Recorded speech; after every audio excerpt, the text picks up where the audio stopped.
মা সেটা বললেন, আমি এমন রবের ইবাদত করি যে রব আসমান বানালো, জমিন বানালো, চন্দ্র সূর্য লৌহ কলম বানালো, আপনাকে আমাকে বানালো। অতএব সেই মালিকের ইবাদত করি, আপনার মতন রবের ইবাদত করি না। এই কথা বলার পর ফেরাউনের মেজাজ গেল গরম হয়া। ফেরাউন বললে, মা সেটা তুমি জানো আমি তোমার ব্যাপারে কি অ্যাকশন নিতে পারি? ফেরাউনকে এবার মা সেটা ডেকে বললেন, শোনো, তোমার সর্বোচ্চ অ্যাকশন হলো আমাকে মৃত্যুদণ্ড দেওয়া, আমাকে ফাঁসিতে ঝুলাইয়া দেওয়া, আমাকে মারো কাটো যা করো, এরপরও আমি এক আল্লাহর উপর থেকে ঈমান ছাড়বো না। এর নবীর উম্মতের দল এই কথা মা সেটা বলার পর ফেরাউনের মেজাজ বড় গরম হয়ে গেল। মন্ত্রী পরিষদ ডাকালো, মন্ত্রী পরিষদ ডাকাইয়া বললেন, দেখো মা সেটা আমার ঘরে খায় ঘুমায়, কিন্তু আমাকে রব মানে না, কি করা যায়? সবাই মিলে পরামর্শ করলো, তাকায়া বলেন, মা সেটার সবচেয়ে দুর্বল জায়গা যেটা আছে ওই জায়গায় আঘাত করতে হবে। তালাশ করে করে করে করে তারা বের করেছে মা সেটার দুর্বল জায়গা হলো মা সেতার দুইটা বাচ্চা আছে, একটার বয়স হলো 5 থেকে 6 বছর, আর একটার বয়স হলো 2 থেকে 2.5 মাস কিংবা 3 মাস, দুগ্ধপোষ্য শিশু। দুইটা বাচ্চার প্রতি মা সেটা অতিও দুর্বল। ফেরাউন বললেন, এই দুইটা বাচ্চার উপর অত্যাচার স্টিম রোলার চালু করো। এর নবীর উম্মতের দল, যুবক মুরব্বী, পর্দার অন্তরাম্মা জানারা, ইমানের কত পাওয়ার তাদের ছিল। ফেরাউন এবার আদেশ দিয়া বললেন, যাও লাকড়ি সংগ্রহ করো, লাকড়িটা সংগ্রহ করে তার মধ্যে আগুন ধরাইয়া দাও, তার উপরে ডেকচি বসাইয়া দাও, ডেকচিতে তৈল ঢালো, তৈল গরম করো। আদেশ কার্যকর হয়ে গেল, তৈল গরম হয়ে গেল। আদেশ দিয়া এবার মা সেতাকে ডাকানো হলো। দুইজন সেনা প্রধান গিয়া মা সেতা দুইটা বাচ্চা সহ মা সেতারা ধরে গরম তেলে ডেকচির কাছে হাজির করলো। এর নবীর উম্মতের দল, খেয়াল করেন ইমানের কত পাওয়ার, ইমানের কত তাজাল্লি ছিলেন মহিলা মানুষ। মা সেতারা হাজির করার পর ফেরাউন এবার ডেকে বললেন, এরে মা সেতার সময় আছে, এখনো ঈমান ছেড়ে দাও। মা সেতা বলেন, পরে নিয়েছি লা ইলাহা ইল্লাল্লাহ, লা খালিকা ইল্লাল্লাহ, লা মালিকা ইল্লাল্লাহ। এরে ফেরাউন শোনো, আমি ঈমান দেব না, ইসলাম ছাড়তে পারবো না, ঈমান দেব না। এই কথা বলা মাত্র মা সেতার 5 বছরের যে বাচ্চা আছে, বাচ্চাটাকে দুইজন কর্মী ধরে দুলনাটা যেভাবে দুলানো হয় এইভাবে দুলাইয়া গরম তৈলি ডেকচিতে নিক্ষেপ করে দিল। গরম তৈলি ডেকচিতে নিক্ষেপ করার পর সঙ্গে সঙ্গে গোস্তগুলি পরে কাবাব হয়ে গেল, হাড্ডিগুলি পরে ছাই হয়ে গেল। এই দৃশ্য দেখে দেখে দেখে দেখে কান্না করতেছে। এরপরও ঈমান দেয় নাই, ইসলাম ছাড়ে নাই, সত্য ধর্ম ত্যাগ করে নাই।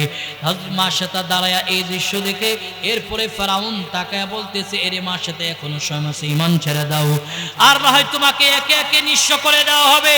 তোমার যে কুলের দুধের বাচ্চা আছে এটা তোমার আগুনে নিক্ষিপ্ত করা হবে, এই গরম তৈরি নিক্ষিপ্ত করা হবে। বলে, সব কেড়ে নিয়ে নাও, আমাকে তুমি মৃত্যুদণ্ড দিয়ে দাও। এরপর এক আল্লাহর উপর থেকে ঈমান দেওয়া যাবে না, ঈমান দেওয়া যাবে না, ঈমান দেওয়া যাবে না। এরই নবীর উম্মতের দোষ। মাসে তার কুল থেকে আবার ফেরাউন 2 মাসের দুধের 2.5 মাসের বাচ্চাটারে নিয়ে গেল। বাচ্চাটারে নিয়া মুষ্টিটা ধইরা এইভাবে গরম তৈলি ডেকচির উপরে ধরলেন, ধরে বলতেছি, ঈমান ছেড়ে দাও। বলে, না ছাড়বো না। সঙ্গে সঙ্গে তার হাতের বাঁধনটা ছেড়ে দিয়েছে। দেওয়া মাত্র গরম তৈলে ছোট্ট বাচ্চাটা পইরা চিৎকার দিয়েছে। চিৎকার আওয়াজ শুই না মা সেতার কলিজা আর্তনাদ ভেঙ্গে কান্না, চোখের পানি কাউরে দেখাইতে পারে না, ঝরঝর করে চোখের পানি পড়তেছে। আল্লাহর আসমানের দিকে তাকায় একটা ডাক দিয়েছে, ও জাহানের মালিক আল্লাহ, আমার 2টা বাচ্চারে ফেরাউন আগুনের গরম তৈরি নিক্ষিপ্ত করলেন, ঈমান দেয় নাই, ইসলাম ছাড়ে নাই, আল্লাহ এর বদলতে তুমি আমাকে কি উপহার দিবা? আল্লাহর কুদরত বোঝা যায় না। ফেরাউন যে 2 বাচ্চাকে গরম তৈরি ডেকচিতে নিক্ষেপ করলেন, আল্লাহ পাক রব্বুল আলামিন 5 বছরের বাচ্চার জবানটা গরম তৈরি ডেকচি থেকে খুলে দিয়েছে। গরম তৈরি ডেকচি থেকে ডেকে ডেকে ডেকে ডেকে বলতেছে, আম্মা জান, আপনি ঈমানদার নাই, ইসলাম ছাড়েন নাই, সত্য ধর্মের উপরে অবিচল অটল রয়েছেন। যদিও দেখেন নিষ্ঠুর ফেরাউন আমাদেরকে গরম তৈলি নিক্ষেপ করেছে, কিন্তু আল্লাহ এই গরম তৈলটাকে আমাদের 2 ভাইয়ের জন্য জান্নাতের বাগান বানায়া দিছে। অতএব আপনিও দেরি করবেন না, এই গরম তৈলে লাফায়া পড়ুন। এরপরও বেঈমানের সামনে ঈমান দেওয়া যাবে না। জোরে বলুন সুবহানাল্লাহ। وبارك وسلم تسليما كثيرا كثيرا. الذي أرسله الله تعالى بالحق بشيرا ونذيرا وداعيا إلى الله بإذنه وسراجا منيرا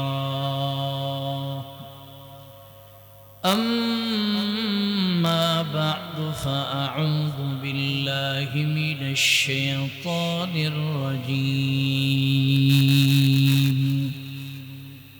بسم الله الرحمن الرحيم وإذ قال لقمان لابنه وهو يعظه يا بني لا تشرك بالله إن الشرك لظلم عظيم ووصينا الإنسان بوالديه حملته أمه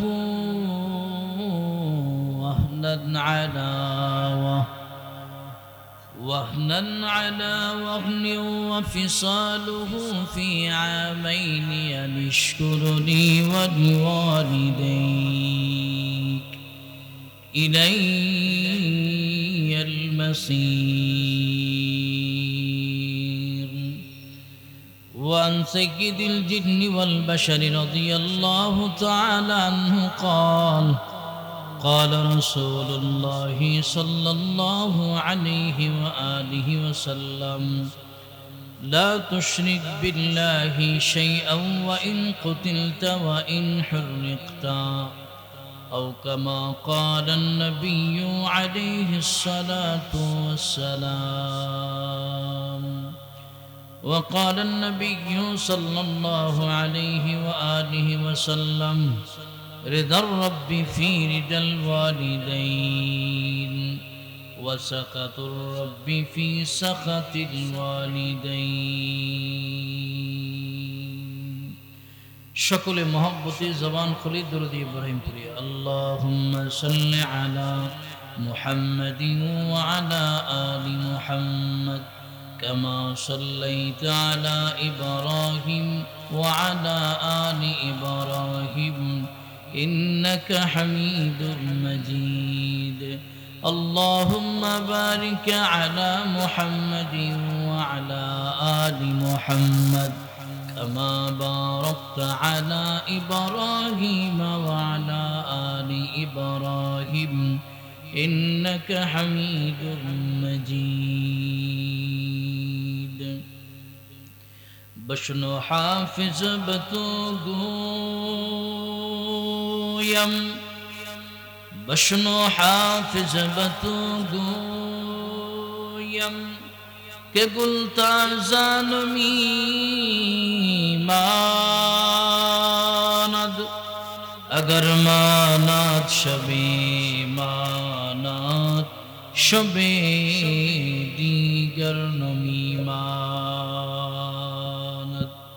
حجاب نو عروسا در بری شوهر نمیماند اگر ماند شبی ماند شبی دیگر نمیماند گل از گلشن جدا گشتا ترو تازه نمیماند اگر ماند شبی ماند شبی دیگر نمیماند حجاب نو عروسا در بری شوهر نمیماند اگر ماند شبی ماند شبی دیگر نمیماند اگر ماند شبی ماند شبی دیگر نمیماند আলহামদুলিল্লাহ ঐতিহ্যবাহী মধ্য দালালপুর আলহাজ মুস্তাফিজ মিয়ার বাড়ি দরজার জামি মসজিদ ও এলাকাবাসীর উদ্যোগে আয়োজিত আজকের আজিম শান ইসলামী মহাসম্মেলন 3 দিনব্যাপী ইসলামী মহাসম্মেলনের আখিরি রজনীর আখিরি দিনের বর্তমান সময়ের চলমান অধিবেশনের সম্মানিত সভাপতি মঞ্চে উপস্থিত জাতির মাতার মকর জাতির শ্রেষ্ঠ সন্তান হযরত বুজুর্গ উলামা ইকরাম আজিজ তুলাবা সম্মুখপানে উপস্থিত দিন প্রিয় ইসলাম প্রিয় মুরব্বিনে আওয়াম সমাবেশ আমার কলিজার টুকরা যুবক বন্ধুগণ স্নেহের ছোট ভাই পর্দার আড়ে অবস্থানরত শ্রদ্ধেয়া সম্মানিতা মা ও বোনেরা, মহান আল্লাহ পাক রব্বুল আলামিনের দরবারে কালিমাতু শুকর আদায় করছি যে আল্লাহ পাক রব্বুল আলামিন দুনিয়াবি কর্মব্যস্ততাকে পিছনে ফেলে কোরআনের মজলিসে উলামা ইকরামের জবান থেকে গুরুত্বপূর্ণ নসিহা শোনার জন্য আমাকে আপনাকে কবুল এবং মঞ্জুর করেছেন। সেজন্য রব্বে কায়নাতের শেখানো ভাষায় হৃদয়ের আবেগ অনুভূতি উজাড় করে শুকর আদায় করছি জবান খুলে আলহামদুলিল্লাহ। সর্বোপরি শুকর যাদের অক্লান্ত পরিশ্রম আর মেহনতের বদলতে আজকের আজিম শান ইসলামী মহাসম্মেলন, বিশেষ করে এই এলাকার যুবক বৃন্দ, আইম্মে মাসাজিদ, উলামা ইকরাম, চাকরিজীবী, দিন মজদুর, রাজনীতিবিদ, প্রবাসী ভাই, সর্বশ্রেণীর মানুষ যারা মহতী সম্মেলনের পিছনে নিজেদের সবটুকু দিয়ে চেষ্টা এবং সহযোগিতার হাত বাড়িয়েছেন, আল্লাহ পাক রব্বুল আলামিন সকলের মেহনতকে কবুল এবং মঞ্জুর করে ইহকালীন জীবন শান্তি, পরকালীন জীবন মুক্তির ফয়সালা করে দেখ। সকলে বলুন আমিন। লক্ষ কোটি দুরুদ ও সালাম বিশ্ব মানবতার কান্ধারী, বিশ্ব মানবতার উদ্দিন দিশারি, আকে নামদার মদিনাহ কা তাজদার আফতাবে নবুয়ত ফখরে মওজুদাত উম্মতের কান্ডারি নবী হযরত মুহাম্মদ মুস্তাফা, সকলে পড়ুন সাল্লাল্লাহু আলাইহি ওয়াসাল্লামের উপর। ভাইয়ের আমার, আমি আপনাদের খেদমতে মহাপবিত্র বাণী কোরআনুল করিম থেকে 114 সূরার ভিতর থেকে যে সূরাটা হিফজুল কোরআনের ভিতরে 31 নম্বরে স্থান পেয়েছেন, জায়গা পেয়েছেন, সূরাতুল লুকমানের 13 এবং 14 নম্বর আয়াতে কারীম তিলাওয়াত করেছি। দুই জায়গা থেকে নবী আলাইহিস সালাতু ওয়াস সালামের আহাদিসের ভান্ডার থেকে হাদিস তিলাওয়াত করেছি। অধ্য আয়াত এবং হাদিসকে সামনে রেখে আমাদের জীবনের পাথেয় সন্ধানের উদ্দেশ্যে গুরুত্বপূর্ণ কিছু আলোচনা হবে। রব্বে কায়নাত আমাদেরকে প্রতিটি কথার উপরে আমল করার তৌফিক দান করুক। সকলে বলুন আমিন। যে সূরাটুকুন থেকে আয়াতে কারীম তিলাওয়াত করা হলো, সূরাটার নাম হলো সূরাতুল লুকমান। সূরাটার নাম কি? লুকমান। আর লুকমান হলো একজন ব্যক্তির নাম, যেই নামের ব্যক্তি আপনাদের এই এলাকায় পাওয়া যাবে, পার্শ্ববর্তী এলাকায় পাওয়া যাবে, তথাপি একটা ইউনিয়নে অনুসন্ধান করলে বহু লুকমান নামের ব্যক্তিকে একত্রিত করা সম্ভব। কিন্তু কোরআনুল কারীমে রব্বে কায়নাত যেই লুকমানের নাম অনুসারে সূরার নামকরণ করলেন, নিশ্চয়ই এই লুকমান পৃথিবীর সাধারণ কোনো লুকমানের মতো নয়। আল্লাহ তাআলার কাছে অনেক দামি, পছন্দের, মহাব্বতের, যার দরুন রব্বে কায়নাত তার নামে সূরার নামকরণ করেছেন হাকিম লুকমান। হাকিম শব্দের অর্থ দুইটা, একটা হলো বিচারক, যারা বিচারকের আসনে বসে বিচার কার্যক্রম পরিচালনা করেন এদেরকে হাকিম অথবা হিকিম বলা হয়। যারা চিকিৎসা প্রদান করেন এদেরকেও আমরা আমাদের গ্রাম্য ভাষায় বা কিংবা আগেকার মুরব্বীরা হাকিম বলে সম্বোধন করতেন। হযরত লুকমান আলাইহিস সালাতু ওয়াস সালাম উনি কোন হাকিম ছিলেন, কোন চিকিৎসক ছিলেন?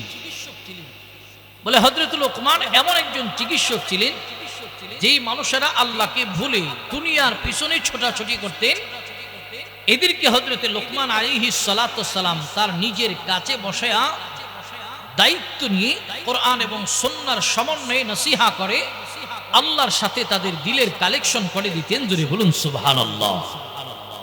লোকটা দামি না কম দামি? সবাই বলেন। আমরা যে মজলিসে বসছি, মজলিসটা দামি না কম দামি? 3 দিন পর্যন্ত উলামা ইকরাম যা কথা বলছে, দামি না কম দামি? আমাদের মনোযোগটাকে একটু দামি করা যাবে না ইনশাআল্লাহ? আল্লাহ আমাদের সকলকে কবুল করুক। সকলে বলুন আমিন। তাফসীরের বর্ণনায় হযরত লুকমান আলাইহিস সালাতু ওয়াস সালামকে নিয়ে অনেক মুফাসসিরদের মতভেদ পার্থক্য রয়েছে। কিছু সংখ্যক মুফাসসির বলেন যে হযরত লুকমান আলাইহিস সালাতু ওয়াস সালাম তিনি নবী ছিলেন, তবে সমস্ত মুফাসসিরগণ একমত যে তিনি নবীও নয়, রাসূলও নয়, তিনি আল্লাহর একজন প্রিয় বান্দা, রব্বুল আলামিনের খুব পছন্দের একজন মানুষ। তিনি হযরত আইয়ুব আলাইহিস সালাতু ওয়াস সালামের ভাগনা হযরত দাউদ আলাইহিস সালাতু ওয়াস সালাম নবুয়তি প্রাপ্তির আগ পর্যন্ত তিনি কাজী তথা বিচারক হিসেবে নিযুক্ত ছিলেন। হযরত লুকমান আলাইহিস সালাতু ওয়াস সালাম তিনি একজন বাবা হয়ে তিনি তার কাঁধে দায়িত্ব এবং জিম্মাদারি নিয়ে নিজের সন্তানদের কাছে বসায়া গুরুত্বপূর্ণ একটা নসিহা করলেন। কারণ বাবা হিসাবে সন্তানকে নসিহত করার দরকার আছে না নাই? আজকে আমাদের সমাজের মানুষদের অবস্থা হলো, বাবাদের অবস্থা হলো, নিজের সন্তান অন্যায় অপরাধ করে এলাকার ভিতরে বুক ফুলিয়ে ঘুরতেছে, আমার নিজের সন্তানকে নিয়ে মাথা ব্যথা নাই, বিচার নাই। আমার সন্তান মদ, জুয়া, চাঁদাবাজি, টেন্ডারবাজি, নারীবাজি, আরো যত ফাহেসা কাজ আছে সব করে করে এলাকার মধ্যে বুক ফুলিয়ে ঘুরে আমার কাছে যদি কেউ নালিশ নিয়ে আসে যে ভাইজান আপনার সন্তানকে এই অপরাধ স্পটে দেখেছি, একটু বিচার করে দেন, তখন আমরা বলি যে যুবক বেশি একটু একটু অপরাধ করবে, এগুলি ধরার বিষয় নয়। ঠিক এই অপরাধ থেকে যদি আরো কোনো নরমাল অপরাধ এলাকার অসহায় দরিদ্র করে কোনো সন্তান করে, তখন এই লোকটাই পঞ্চায়েত কায়েম করে তাকে গ্রাম থেকে তাড়িয়ে দেওয়ার সিদ্ধান্ত করে, কঠিন থেকে কঠিন বিচার করার সিদ্ধান্ত করে।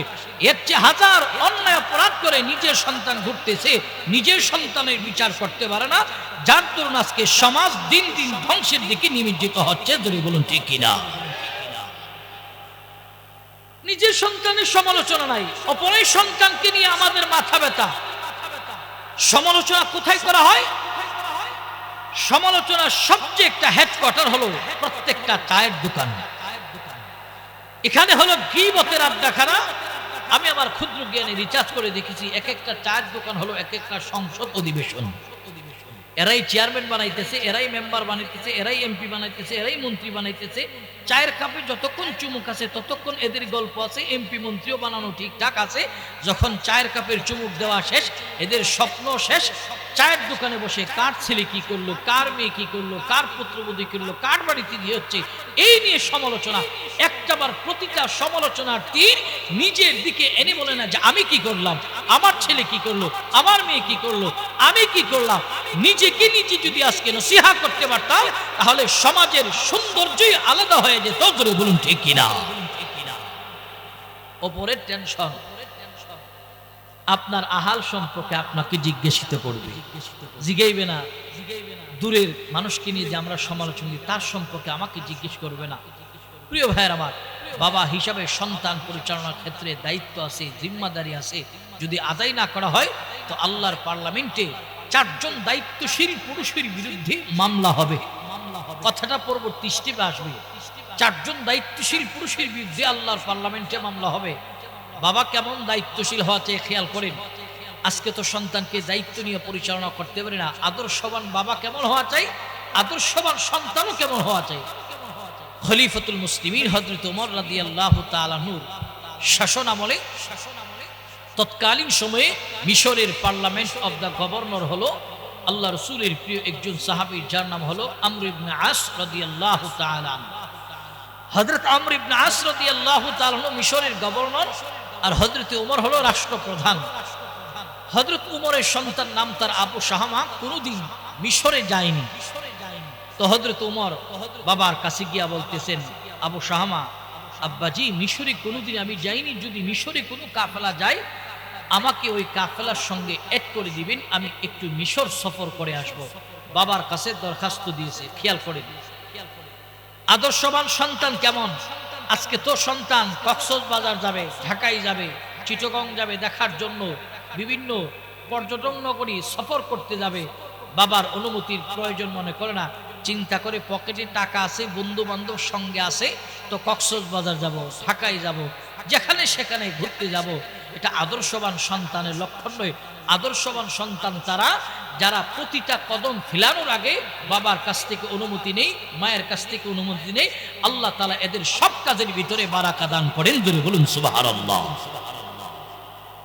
সব কাজের ভিতরে বারাকা দেয়। আদর্শবান সন্তান এমন হওয়া চাই।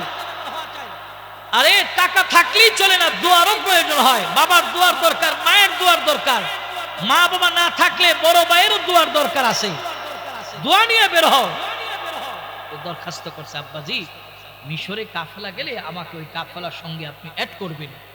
হযরত উমর এই চিঠিটা অ্যাকসেপ্ট করছে, গ্রহণ করে যখন কাফেলা মিশরে যাবে আবু শাহামাকে ডেকে এনে ওই কাফেলার সঙ্গে অ্যাড করে দিলেন। হযরত উমর রাদিয়াল্লাহু তাআলা আনহুর এলাকা থেকে কাফেলা মিশরে রওনা হলেন। প্রতিমধ্যে ক্লান্ত মানুষ তাঁবু গাড়লেন, শিবির গাড়লেন, এখানে একটু আরাম করবে। আরাম করার জন্য যখন তাঁবু গেড়েছে, আবু শাহামার দুষ্ট একজন বন্ধু ওই আরামরত অবস্থায় শরবতের সাথে একটু খমর মদ পান করাইয়া দিলেন। তৎকালীন সময়ে সংবিধানে ঘোষিত আইন হলো, যদি কোনো মানুষের সন্তান মদ্যপান করে, তার যদি সত্যতার প্রমাণ পাওয়াই যায়, তাকে ময়দানে খোলা আকাশের নিচে দাঁড় করিয়ে ৮০টা চাবুকের আঘাত করতে হবে সকলের সম্মুখে। হযরত উমর রাদিয়াল্লাহু তাআলা আনহু সন্তান মদ পান করলেন। এই খবর পৌঁছে গেলে তৎকালীন সময়ের মিশরের পার্লামেন্ট অব দ্য গভর্নর আমর ইবনে আস রাদিয়াল্লাহু তাআলা আনহুর কানে। কে সে আমর ইবনে আস? আমার নবীর সাচ্চা একজন আশিক সাহাবী। আজকে তো আমাদের দেশে আশিক রাসূলের অভাব নাই। 12 রবিউল আউয়াল বা রবিউল আউয়াল মাস আসলে এরা মিটিং করে, মিছিল করে, কেক কাটে, হ্যাপি বার্থডে মোহাম্মদ বলে, নাউজুবিল্লাহ মিন যালিক, এই সমস্ত আয়োজন করে। আসলে এরা সত্যিকার অর্থে আশিক রাসূল নয়। আশিক রাসূল তো ছিলেন সাহাবীরা, যে সাহাবীরা রাসূলকে কলিজা থেকেও, নিজের জীবন থেকেও, রাসূলকে কলিজা থেকেও মহব্বত ভালোবাসতেন। জোরে বলুন আল্লাহু আকবার। আমর ইবনে আসকে যখন জেরুজালেম বিজয় করার জন্য সেনাপতির দায়িত্ব দেওয়া হলো, যুদ্ধ চালিয়ে চালিয়ে জেরুজালেমের প্রায় কাছাকাছি, এমন সময় জেরুজালেমের চত্বরে বেদুইনরা এদের যে নবী ঈসা নবীর একটা ভাস্কর্য মূর্তি বানিয়েছিল, এই ভাস্কর্যের ইবাদত তারা সকাল সন্ধ্যা করত। তো একদিন রাত্রেবেলা ঘুম থেকে সকালবেলা উঠে দেখে এদের নবীর ভাস্কর্য আছে, ঠিক নবীর নাক নাই। বলুন তো দেখি, একটা জীবন্ত মানুষ হোক আর ভাস্কর্য হোক, নাক যদি না থাকে দেখতে ভালো লাগবে না খারাপ লাগবে? খারাপ লাগবে। তো বেঈমানরা উঠে দেখলেন এদের নবীর ভাস্কর্যের নাক নাই।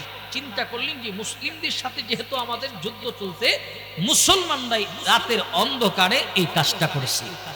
মুসলমানদের সেনাপতি আমর ইবনে আসের বরাবর চিঠি লিখছে, তোমরা রাতের অন্ধকারে আমাদের সাথে ঝগড়া করবা ভালো কথা, জিহাদ করবো ভালো কথা, আমরা যার ইবাদত করি তার নাক ভেঙ্গেছো, অতএব নাকের বদলে তোমাদের কাছে বিচার চাই। আমর ইবনে আস একটা চিঠি লিখলেন, আমরা এই কাজ করি নাই। রাহমাতাল লিল আলামিনের সাহাবী আমর ইবনে আস রাদিয়াল্লাহু তাআলা আনহু চিঠি লিখে জবাব দিলেন, এরে বেঈমানরা শোনো, আমরা মুসলমানরা এই কাজ করি নাই। বেঈমানরা এই চিঠি পাওয়ার পর আবার আমর ইবনে আসের বরাবর চিঠি লিখলেন, এরে নবী সাহাবী আমর ইবনে আস, যদি তোমরা নাকের বদলের বিচার না দাও, তাহলে আগামীকাল সকালবেলা তোমাদের পয়গম্বর মুহাম্মদ আরবীর নামে একটা মূর্তির নামকরণ করব। মূর্তির নামকরণ করার পর এই মূর্তিটারে জেরুজালেমের চত্বরে দাঁড় করা তোমাদের মুহাম্মদ নবীর কৃত্রিম নকল নাক ভেঙ্গে নিয়ে যাব। যদি তোমরা এর জন্য সঠিক বিচার না দাও, তাহলে আমরা আমাদের কার্যক্রম আরম্ভ করে ফেলব। রাহমাতাল লিল আলামিনের সাহাবী আমর ইবনে আস রাদিয়াল্লাহু তাআলা এই চিঠি পাওয়ার পর সশরীরে বেঈমানদের সামনে গিয়া দাঁড়ায়া গেল। বেঈমানদের সামনে দাঁড়ায়া বলেন, তোমরা আমাদের পয়গম্বর রাহমাতাল লিল আলামিনের কৃত্রিম মূর্তি বানায়া কৃত্রিম নকল নাক ভেঙ্গে নিয়ে কি স্বাদ পাইবা? নাকের বদলে যদি নাক নিবার চাও, আমি নবী সাহাবী আমর ইবনে আসের তাজা নাক তোমরা আগামীকাল কেটে নিয়ে যাও। এরপর আমার পয়গম্বর রাহমাতাল লিল আলামিনের কৃত্রিম নকল নাকের উপরে আক্রমণ করা যাবে না। জোরে বলুন সুবহানাল্লাহ। যে নাকের বদলে তোমরা নাক যদি নিবার চাও, তো আমার নাক নাও, আমার জীবন্ত নাক তোমরা কেটে নিয়ে যাও। এরপরও আল্লাহ রাসূলের নাককে কর্তন করা যাবে না। প্রিয় ভাইয়ের আমার, আমর ইবনে আস এই কথা বলার পর বেদুইনরা খুব খুশি, কারণ মুসলিমদের দলপতি লিডারের নাক যদি কাটা যায় তো এটা আমাদের জন্য বিজয়। মুসলিমরা তো এখানেই পরাজয় বরণ করল। রাহমাতাল লিল আলামিনের সাহাবী আমর ইবনে আস রাদিয়াল্লাহু তাআলা পরের দিন সকালবেলা নাক দেওয়ার জন্য জেরুজালেমের চত্বরে হাজির হলো।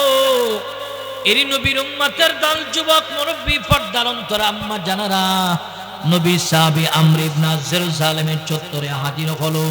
জেরুজালেমের চত্বরে হাজির হওয়ার পর নবী সাহাবী আমর ইবনে আস দাঁড়িয়ে দাঁড়িয়ে দাঁড়িয়ে দাঁড়িয়ে হাউমাউ করে কান্না আরম্ভ করলেন। কান্না করতেছে, এমন সময় খ্রিস্টানদের মধ্য থেকে একজন পাদ্রী ডেকে বললেন, এরে আমর ইবনে আস, এখানে দাঁড়িয়ে দাঁড়িয়ে দাঁড়িয়ে দাঁড়িয়ে কেন কান্না করো? নাকের মায়া কি তুমি কান্না করো? রাহমাতাল লিল আলামিনের সাহাবী আমর ইবনে আস রাদিয়াল্লাহু তাআলা কান্না থামায়া বললেন, এরে বেঈমান শোনো, আমি নাকের মায়ে কান্না করি না, তাহলে কিসের জন্য কান্না করো? বলে, আমি এই জন্য কান্না করি, তোমাদের নবী ঈসার নাককে ভেঙেছে, আমাদের জানা নাই। আমি আমার নবীর মোহাব্বত আর ভালোবাসা নিয়ে এখানে নাক দেওয়ার জন্য দাঁড়ালাম।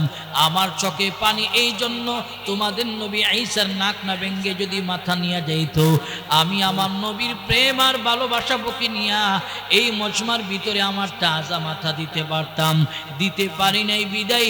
এই জন্য আমি আমর ইবনে আস দাঁড়িয়ে দাঁড়িয়ে কান্না করি, কারণ আমার জীবন আমি আমার নবীর জন্য উৎসর্গ করতে পারবো। এই কারণে আমি দাঁড়িয়ে দাঁড়িয়ে কান্না করলাম। এই কথা বলার পর জল্লাদকে আদেশ দেওয়া হলো, জল্লাদ নবী সাহাবী আমর ইবনে আসের নাকটা কর্তন করে দাও। এর নবীর উম্মতের দল, যুবক মুরব্বী, পর্দার অন্তরের আম্মা জানারা, জল্লাদকে আদেশ দেওয়ার পর জল্লাদ আমর ইবনে আসের নাকটা কর্তন করার জন্য যখন তলোয়ার নিয়ে সম্পূর্ণ প্রস্তুত হয়ে গেল, আমর ইবনে আস চোখের পানি সেরে সেরে সেরে সেরে মজমায় কান্না করলেন। যেই মাত্র নাক কেটে ফেলবেন, দূর থেকে একজন পাদ্রী উচ্চাঙ্গ আওয়াজ দিয়া বললেন, এরে জল্লাদ, তোমার তলোয়ার নিচে নামাও, আসল আসামির নাক তোমরা এই মজমায় কেটে নিয়ে যাও। নবীর সাহাবী আমর ইবনে আসের নাক কর্তন করা যাবে না। জল্লাদ এবার তরবারি নিচে নামায়া বললেন, তুমি কি জানো পাদ্রী কে আসল আসামি? বলে, হ্যাঁ আমি জানি। তাহলে প্রমাণ দাও। পাদ্রী আবার নিজের পকেট থেকে এদের নবী ঈসার ভাঙ্গা টুকরো, মূর্তির ভাঙ্গা টুকরো নাক ওপেন করলেন। ওপেন করিয়া বললেন, দেখো, এই যে আমার হাতে আমাদের নবী পয়গম্বর ঈসার মূর্তির ভাঙ্গা টুকরো নাক। জল্লাদ জিজ্ঞেস করলেন, এই নাক কেন ভেঙ্গেছো? বলে, এই নাক ভাঙ্গার একমাত্র কারণ হলো মুসলমানদেরকে পরীক্ষা করতে চেয়েছি, মুসলমানরা এদের নবীরে কতটুকু মহব্বত করে ভালোবাসে। আজকে বিশাল জনসমুদ্রের ভিতরে রাহমাতাল লিল আলামিনের সাহাবী আমর ইবনে আস প্রমাণ করেছে এরা নবীর নিজেদের কলিজা থেকে মহব্বত করে ভালোবাসে। রাহমাতাল লিল আলামিনের সাহাবীর নাক কাটবো না, নাকের বদলে যদি নাক নিবার চাও আমার নাক নিয়ে নাও। আমর ইবনে আসের তাজা নবী প্রেম দেখার পর একজন নয়, দুইজন নয়, একা দাঁড়ে ওই মজলিসে দাঁড়া 20,000-এর মতন বেঈমান কালিমা পড়ে মুসলমান হলো। জোরে বলুন সুবহানাল্লাহ। ইসলামের বিজয় তো এভাবেই এসেছে। আরে ইমানদারদের উপরে অত্যাচার, জুলুম, নির্যাতন, অত্যাচার, স্টিমুলার যতই চালক করা হোক না কেন, এরা কিন্তু ইমানের স্পৃহা থেকে বিন্দু পরিমাণ সরে আসে না। জোয়ারের পানিতে যে এরকম বাঁধ দিলে পানি আটকানো সম্ভব নয়, ঠিক ইমানদারদের উপরে অত্যাচার, জুলুম, নির্যাতন যতই করা হোক না কেন, এরা বাতিলের সামনে নিজেদের মাথা নত করে না। জোরে বলুন ঠিক কিনা? মাথা নত করে না। প্রিয় ভাইয়ের আমার, ইমানদারদের ইমান স্পৃহা এমন হওয়া চাই। ইমান আনলাম, ইমান দামি দৌলত। আপনার ইমান নাই, আপনি বেঈমান, কোটি টাকা আছে, আল্লাহ তাআলার কাছে 4 আনার মূল্য নেই, 4 আনার মূল্য নেই। কিন্তু ইমান আছে, আপনি একদম ফকির, আপনার মূল্য আল্লাহ তাআলার কাছে আছে। প্রিয় ভাইয়ের আমার, যে কথাটা বলতেছিলাম যে আমর ইবনে আস ততারিঞ্চুন সময়ের মিশরের পার্লামেন্ট অব দ্য গভর্নর খবর পাইছে ওমরের সন্তান মদ্যপান করলেন। সঙ্গে সঙ্গে রাষ্ট্রের দায়িত্বশীল ফোর্স নিয়ে আবু শাহমা যে কাফেলায়, ওই কাফেলায় গিয়ে হাজির। জিজ্ঞেস করলেন তারে কাফেলা থেকে আলাদা করে নিয়ে, এই আবু শাহমা, আমার কানে খবর পৌঁছেছে আশারিক্তাল খামার, তুমি মদ্যপান করছো, কথা ঠিক? বলে, হ্যাঁ। যেহেতু মদ্যপান করছো, তাহলে সংবিধানের আইন অনুপাতে তোমার বিচার হবে। হযরতে আমর ইবনে আস বললেন, এই রাষ্ট্রের প্রশাসন, তাকে গ্রেফতার করো, সংবিধানের আইন অনুপাতে তার বিচার করা হবে। প্রশাসনকে আদেশ দেওয়া হলেন, গ্রেফতার করলেন। দেখেন না এটা কার সন্তান, প্রেসিডেন্টের সন্তান নাকি এমপি মন্ত্রী সন্তান, এটা দেখে নাই। প্রিয় ভাইয়ের আমার, গ্রেফতার করা হলো, গ্রেফতার করে কারাগারে নেওয়া হলো। কিন্তু আমরা দেখেছি আমাদের দেশে আইন আছিল ঠিক, কিন্তু আইনের প্রয়োগ ব্যবহার ছিল না। আজকে নির অপরাধ মানুষদেরকে জেলে পচে মরতে হলো, জেলের ভিতরে আবদ্ধ থাকতে হলো। আর যারা অপরাধী এরা বুক ফুলিয়ে ঘুরেছে। বিগত ফ্যাসিস্ট সরকারের আমলে আমরা দেখেছি আইন ছিল কিন্তু আইনের প্রয়োগ ছিল না, মানুষের উপরে অত্যাচার, জুলুম, নির্যাতন, স্টিমুলার চালু করেছে। এই কারণে আল্লাহ পাক রব্বুল আলামিন বলে যারা জালেম এদেরকে আমি আল্লাহ তাআলা এমন ভাবে ধরি তারা কল্পনাও করতে পারে না। আল্লাহ পাক রব্বুল আলামিন এমন ধরছে 2040 সাল পর্যন্ত থাকার খুব ইচ্ছা ছিল, আল্লাহর ফয়সালা হলো 2024 এর 5 আগস্ট পর্যন্ত তোর ক্ষমতা। আল্লাহ তাআলা বলেন ভাত খাওয়ারও সময় পাবি না, 40 মিনিটে দেশ থেকে পালাতে হবে। তোরে বলুন ঠিক কিনা? 40 মিনিটও থাকতে পারো নাই, ক্ষমতা দেখাইছো। আল্লাহ পাক রব্বুল আলামিন বলে তাবারাকাল্লাযী বিয়াদিহিল মুলক ওয়া হুয়া আলা কুল্লি শাইইন কাদির। এই মুলকের মালিক কে? জোরে বলেন কে? জোরে একটা ঈমানের আওয়াজে ডাক দেন ইয়া আল্লাহ। আর জোরে ডাক দেন ইয়া আল্লাহ। পড়েন সুবহানাল্লাহ আলহামদুলিল্লাহ ওয়া লা ইলাহা ইল্লাল্লাহ আল্লাহু আকবার। দেখেন আমরা হলাম মুলকের রাখাল। মুলকের সামান্যতম রাখালি পাওয়ার পর আমরা যেই ক্ষমতা দেখাই, যেই চেয়ারে যান না কেন সেই চেয়ার চাপতে যায় না। এই চেয়ারের এত লোভ। দেখেন এই ক্ষমতার মালিক আল্লাহ, একচ্ছত্র ক্ষমতার মালিক আল্লাহ। আন্নাল কুওয়াতা লিল্লাহি জামিআ, একচ্ছত্র ক্ষমতার মালিক হলো আল্লাহ। এই মুলকের মালিক আল্লাহ, মুলকের সামান্যতম রাখাল আমরা।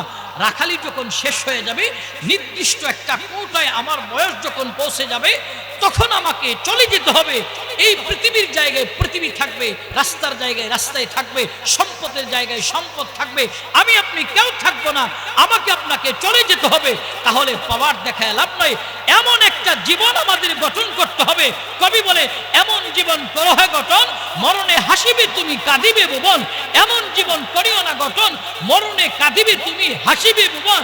কিছু মানুষ মারা গেলে পৃথিবীর ভূখণ্ডের সবাই কান্না করে, সবাই প্রতিটা মজলিসে এদের নাম নিয়ে দোয়া করে, কিন্তু এমন কিছু মানুষ মারা গেলে প্রতিটা মজলিসে এদের জন্য আহ শব্দ ব্যবহার করে মানুষ আফসোস করে না, বলে আল্লাহ যে মরছে ভালো হয়েছে। যদি বলুন ঠিক কিনা?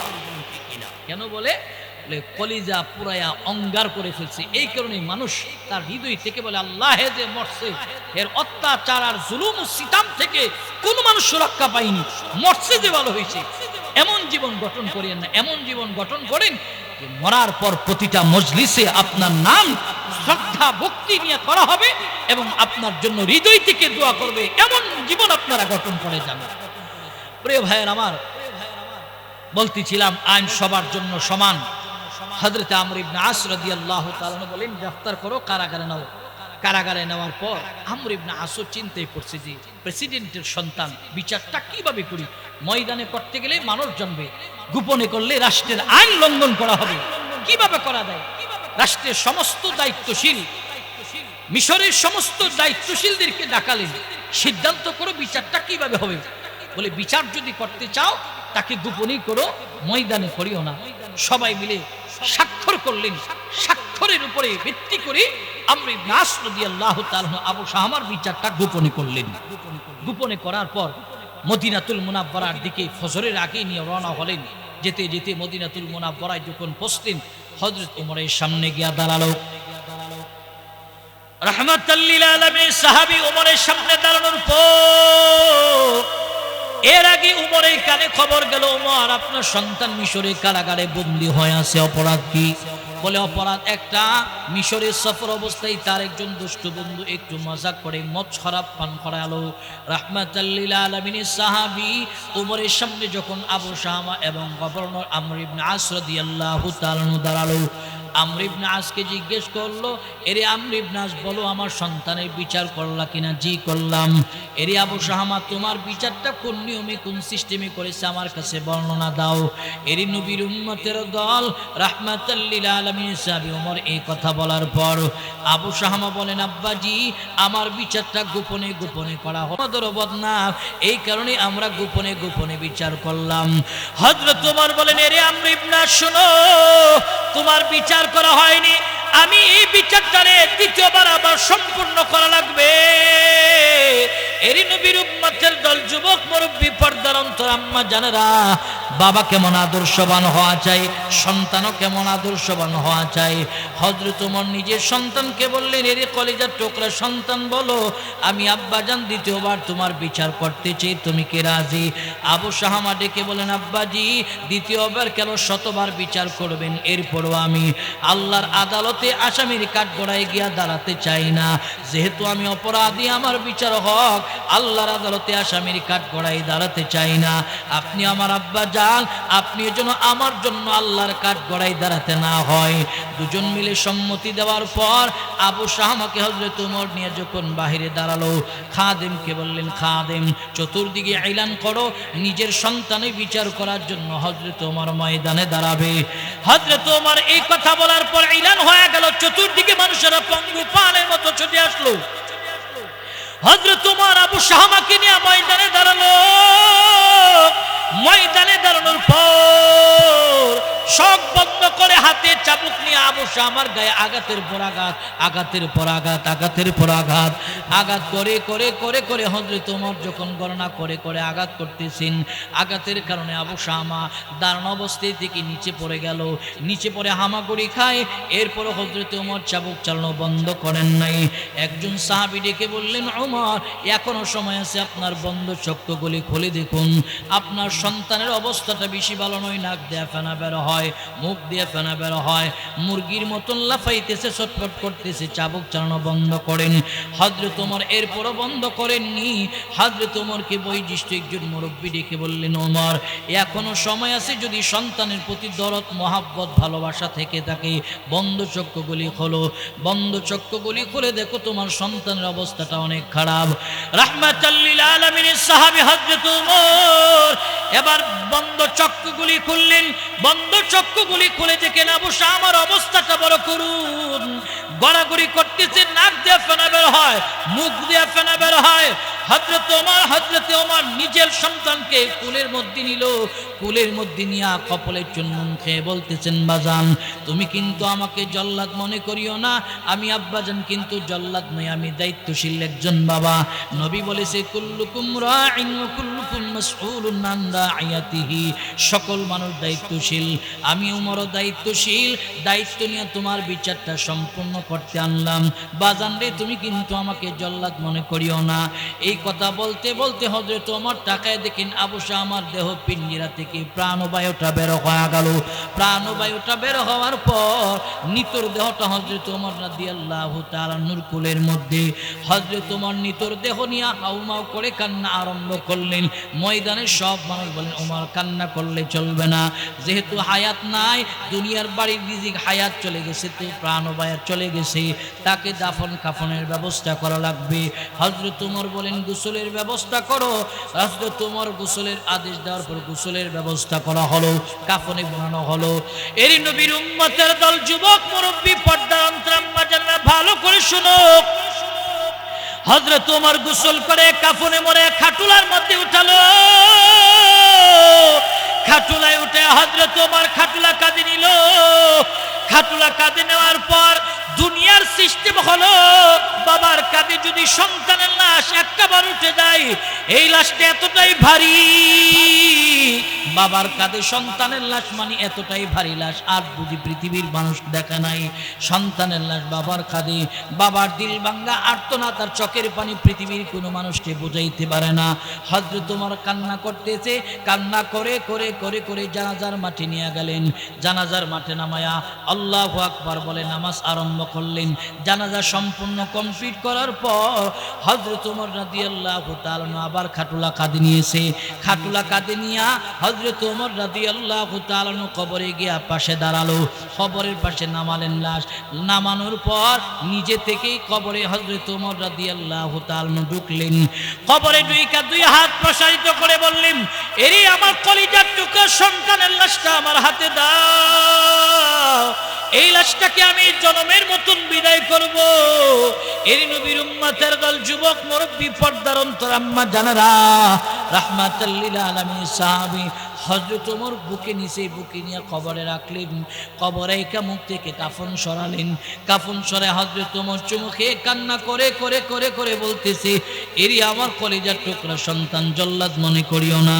পৃথিবীর বাবাদের অন্তরে যেই রকম মহাব্বত ভালোবাসা ছিল, আমার অন্তরে তোমার মহাব্বত ভালোবাসা ছিল। এই কথা বলিয়া হযরত ওমর কবর থেকে উঠলেন, বাস সিটিং করলেন নিয়ম মুআফিক। বাঁশ দেওয়ার পর মাটি দিলেন। মাটি দেওয়ার পর হযরত ওমর আবার খাদেমের হাত থেকে চাবুকটা হাতে নিলেন। ময়দানের সব মানুষগুলো আশ্চর্য হয়ে গেল, হযরত ওমর কেন চাবুক হাতে নিল? রাহমাতাল লিল আলামিনের সাহাবী হযরত ওমর চোখ বন্ধ করে কবরের মাটির উপরে 5টা চাবুকের আঘাত করলো।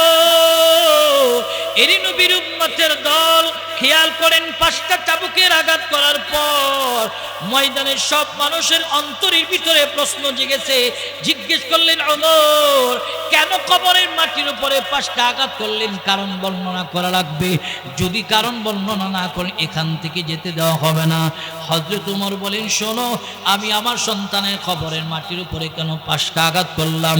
আমার সন্তান মদ্য খাওয়ার অপরাধে যখন তার বিচার করার জন্য ময়দানে নিয়ে দাঁড়ালাম, আমি ওমর গণনা করে করে করে করে তার গায়ে আঘাত করতেছিলাম। গণনা করে দেখেছি 80টা চাবুকের আঘাত সম্পূর্ণ করতে পারে নাই। 5টা আঘাত বাকি ছিল। এই 5টা আঘাত আমি আমার সন্তানের গায়ে করিয়া আমি তার বিচারটারে দুনিয়া থেকে কমপ্লিট সম্পূর্ণ করে দিলাম। কারণ ময়দানে মাহশারে আমি বাবা যে দায়িত্বশীল ছিলাম, আমি বাবাকে যেন আল্লাহর কাঠ গড়ায় দাঁড়াতে না হয়, এই কারণে আমি আমার বিচারটারে, সন্তানের বিচারটারে দুনিয়া থেকে কমপ্লিট করে দিলাম। জোরে বলুন সুবহানাল্লাহ। এরাই তো আদর্শবান বাবা, কিন্তু আমরা তো আদর্শবান বাবা হতে পারি না। বাবা হয়েছি ঠিক, কিন্তু আদর্শবান হতে পারে নাই। আজকে আমার সন্তান অপরাধ করলে যখন কেউ আমার সন্তানদের ধরে আমার সামনে নিয়ে আসে, তখন আমার সন্তানকে বিচার করি ওই সিস্টেমের বিচার। যিনি ধৈর্য নিয়ে আসছে তার সামনে আমার সন্তানকে কয়েকটা চট থাপ্পড় দিই, আঘাত করি। আঘাত কইরা আমার সন্তানের বিচারটা এখানেই শেষ করে দিই। এই যে আঘাতগুলি করলাম, চট থাপ্পড় দিলাম, এই চট থাপ্পড় দেওয়ার কারণে সে কিন্তু অপরাধ থেকে ফিরে আসবে না, আরো অপরাধ বেশি করবে। কারণ চিন্তা করবে যে আমার সন্তান বাবার সামনে অপরাধ কইরা দাঁড়াইলে বাবা কঠিন থেকে কঠিন কোনো বিচার করে না, আমাকে কেবল কয়েকটা চট দিবে, থাপ্পড় দিবে, ধমক দিবে। এই যে আপনি তার সঠিক বিচার না করার কারণে অপরাধের স্পৃহা তার হৃদয়ে আরো বাড়ে। এই কারণে দায়িত্ব নিয়ে সন্তানের বিচার করা চায়। স্টেটফোর্ড এমন বিচার করেন যে বিচার করার কারণে সন্তান সামনে কোনো খারাপ কাজ, সামনে কোনো অপরাধ করার স্পৃহা তার হৃদয়ে না জাগে, এমন বিচার করতে হবে। জোরে বলুন ঠিক কিনা? এমন বিচার করতে হবে। প্রিয় ভাইয়ের আমার, খেয়াল করেন যে কথাটা বলতেছিলাম যে 4 জন দায়িত্বশীল জিম্মাদারের বিরুদ্ধে আল্লাহর পার্লামেন্টে মামলা হবে। 1 নম্বর, বাবা সন্তানগুলি গিয়ে আল্লাহর আদালতে পার্লামেন্টে বলবে, আল্লাহ দুনিয়াতে আব্বার অধীনস্থ ছিলাম, বাবা আমাকে কোনোদিন নামাজের কথা বলে নাই, রমাদানুল কারীমের রোজার কথা বলে নাই, ইসলামের হুকুম হাকাম মানার কথা বলে নাই, কোরআন সুন্নাহ মানার কথা বলে নাই, আমরা বেলাইনে চলেছিলাম, বাবা আমাকে ইহদিনাস সিরাতাল মুস্তাকিমের লাইনে চলার কথা বলে নাই, তালিমও দেয় নাই। আল্লাহ আমি আপনার বিরুদ্ধে, বাবার বিরুদ্ধে আপনার আদালতে মামলা করলাম, তো মামলা এফআইআর হবে। 2 নম্বর মামলা হবে আপন ভাইয়ের বিরুদ্ধে, বলবে আল্লাহ বাবার অধীনস্থতার পর আপন ভাইয়ের অধীনস্থ ছিলাম, বড় ভাই আমাকে কোনোদিন নামাজের কথা বলেনি, পর্দার কথা বলেনি, ইসলামের হুকুম হাকাম মানার কথা বলেনি, আপনার কাছে বড় ভাইয়ের বিরুদ্ধে মামলা করলাম, মামলা এফআইআর হবে। 3 নম্বর মামলা হবে আপন স্বামীর বিরুদ্ধে, বলবে আল্লাহ বাবা এবং ভাইয়ের অধীনস্থতার পর স্বামীর ঘরে এসেছিলাম, স্বামী আমাকে পর্দার কথা বলেনি, নামাজের কথা বলেনি, আমি পীরের কদমে গিয়া মাথা নত করে সিজদা দিতাম, কোনোদিন বাধাও দেয়নি, আল্লাহ স্বামীর বিরুদ্ধে মামলা করলাম, তো মামলা এফআইআর হবে। 4 নম্বর মামলা হবে আপন নিজ সন্তানের বিরুদ্ধে, বলবে আল্লাহ সন্তানের অধীনস্থ ছিলাম, স্বামীর অধীনস্থর পর সন্তান আমাকে কোনোদিন ইসলামের গণ্ডির ভিতরে চলার কথা বলেনি, মামলা করলাম সন্তানের বিরুদ্ধে। তো 4 শ্রেণীর দায়িত্বশীল এই মজমার ভিতরে যারা আছেন একটু হিসাব মিলান তো, সেদিন আল্লাহর আদালতের সামনে দিয়া কিভাবে যাবেন? কারণ প্রতিটি মানুষের দায়িত্বের ব্যাপারে আল্লাহর আদালতে জিজ্ঞাসিত করা হবে, পুঙ্খানুপুঙ্খানুভাবে প্রতিটা মানুষের দায়িত্বের হিসাব আল্লাহর আদালতে দিতে হবে। কিভাবে আপনার তার দায়িত্ব আদায় না করলে কিভাবে আপনি তার দায়িত্বের অবহেলা করেছেন এটা আল্লাহর আদালতে জিজ্ঞাসিত করা হবে। যদি আদায় না করে থাকেন সেদিন কিন্তু ধরা পড়ে যাবেন, গ্রেফতার হয়ে যাবেন। সেদিন কেউ বাঁচাতে আসবে না, সেদিন ঘুষ চলবে না, সেদিন কেউ পাশে দাঁড়াবে না, সেদিন কেউ কেউ আপন হবে না, সেদিন আল্লাহর আদালতে ধরা পড়ে যাবেন। এই কারণে এখানে যারা 4 শ্রেণীর দায়িত্বশীল জিম্মাদার আছেন অন্তত দায়িত্ব নিয়ে নিজের পরিবার বর্গর আহলে আয়ালকে পরিচালনা করে দেন। আল্লাহ তাআলা বলেন ইয়া আইয়ুহাল্লাযীনা আমানু, ইয়া আইয়ুহাল্লাযীনা আমানু, আল্লাহ তাআলা বলেন কু আনফুসাকুম ওয়া আহলিকুম নারা। আল্লাহ তাআলা বলেন যে তুমি নিজে বাঁচো এবং আহলকে বাঁচাও।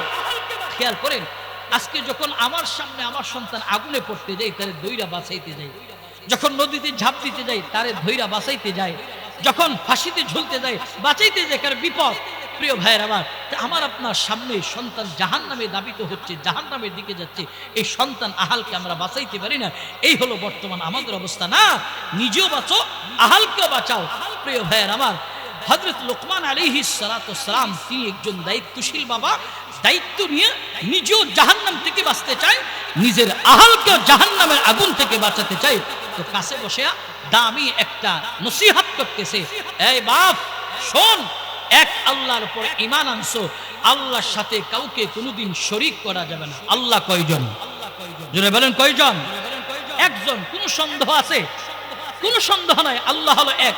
প্রত্যেকটা মানুষের ন্যাশনাল আইডেন্টি কার্ড আছে, আমার পরিচয় পত্র আছে, আমি এই এলাকার বাসিন্দা, আমার বাবার নাম অমুক, দাদার নাম তমুক, হোল্ডিং নাম্বার পর্যন্ত আমার ন্যাশনাল আইডেন্টি কার্ডের ভিতরে আছে। ঠিক আল্লাহ পাক রব্বুল আলামিন বলেন, গোলাম আমি আল্লাহ এক, আমি আল্লাহর একটা ন্যাশনাল আইডেন্টি কার্ড আছে। কুল হুয়াল্লাহু আহাদ আল্লাহুস সামাদ লাম ইয়ালিদ ওয়া লাম ইউলাদ ওয়া লাম ইয়াকুল লাহু কুফুয়ান আহাদ।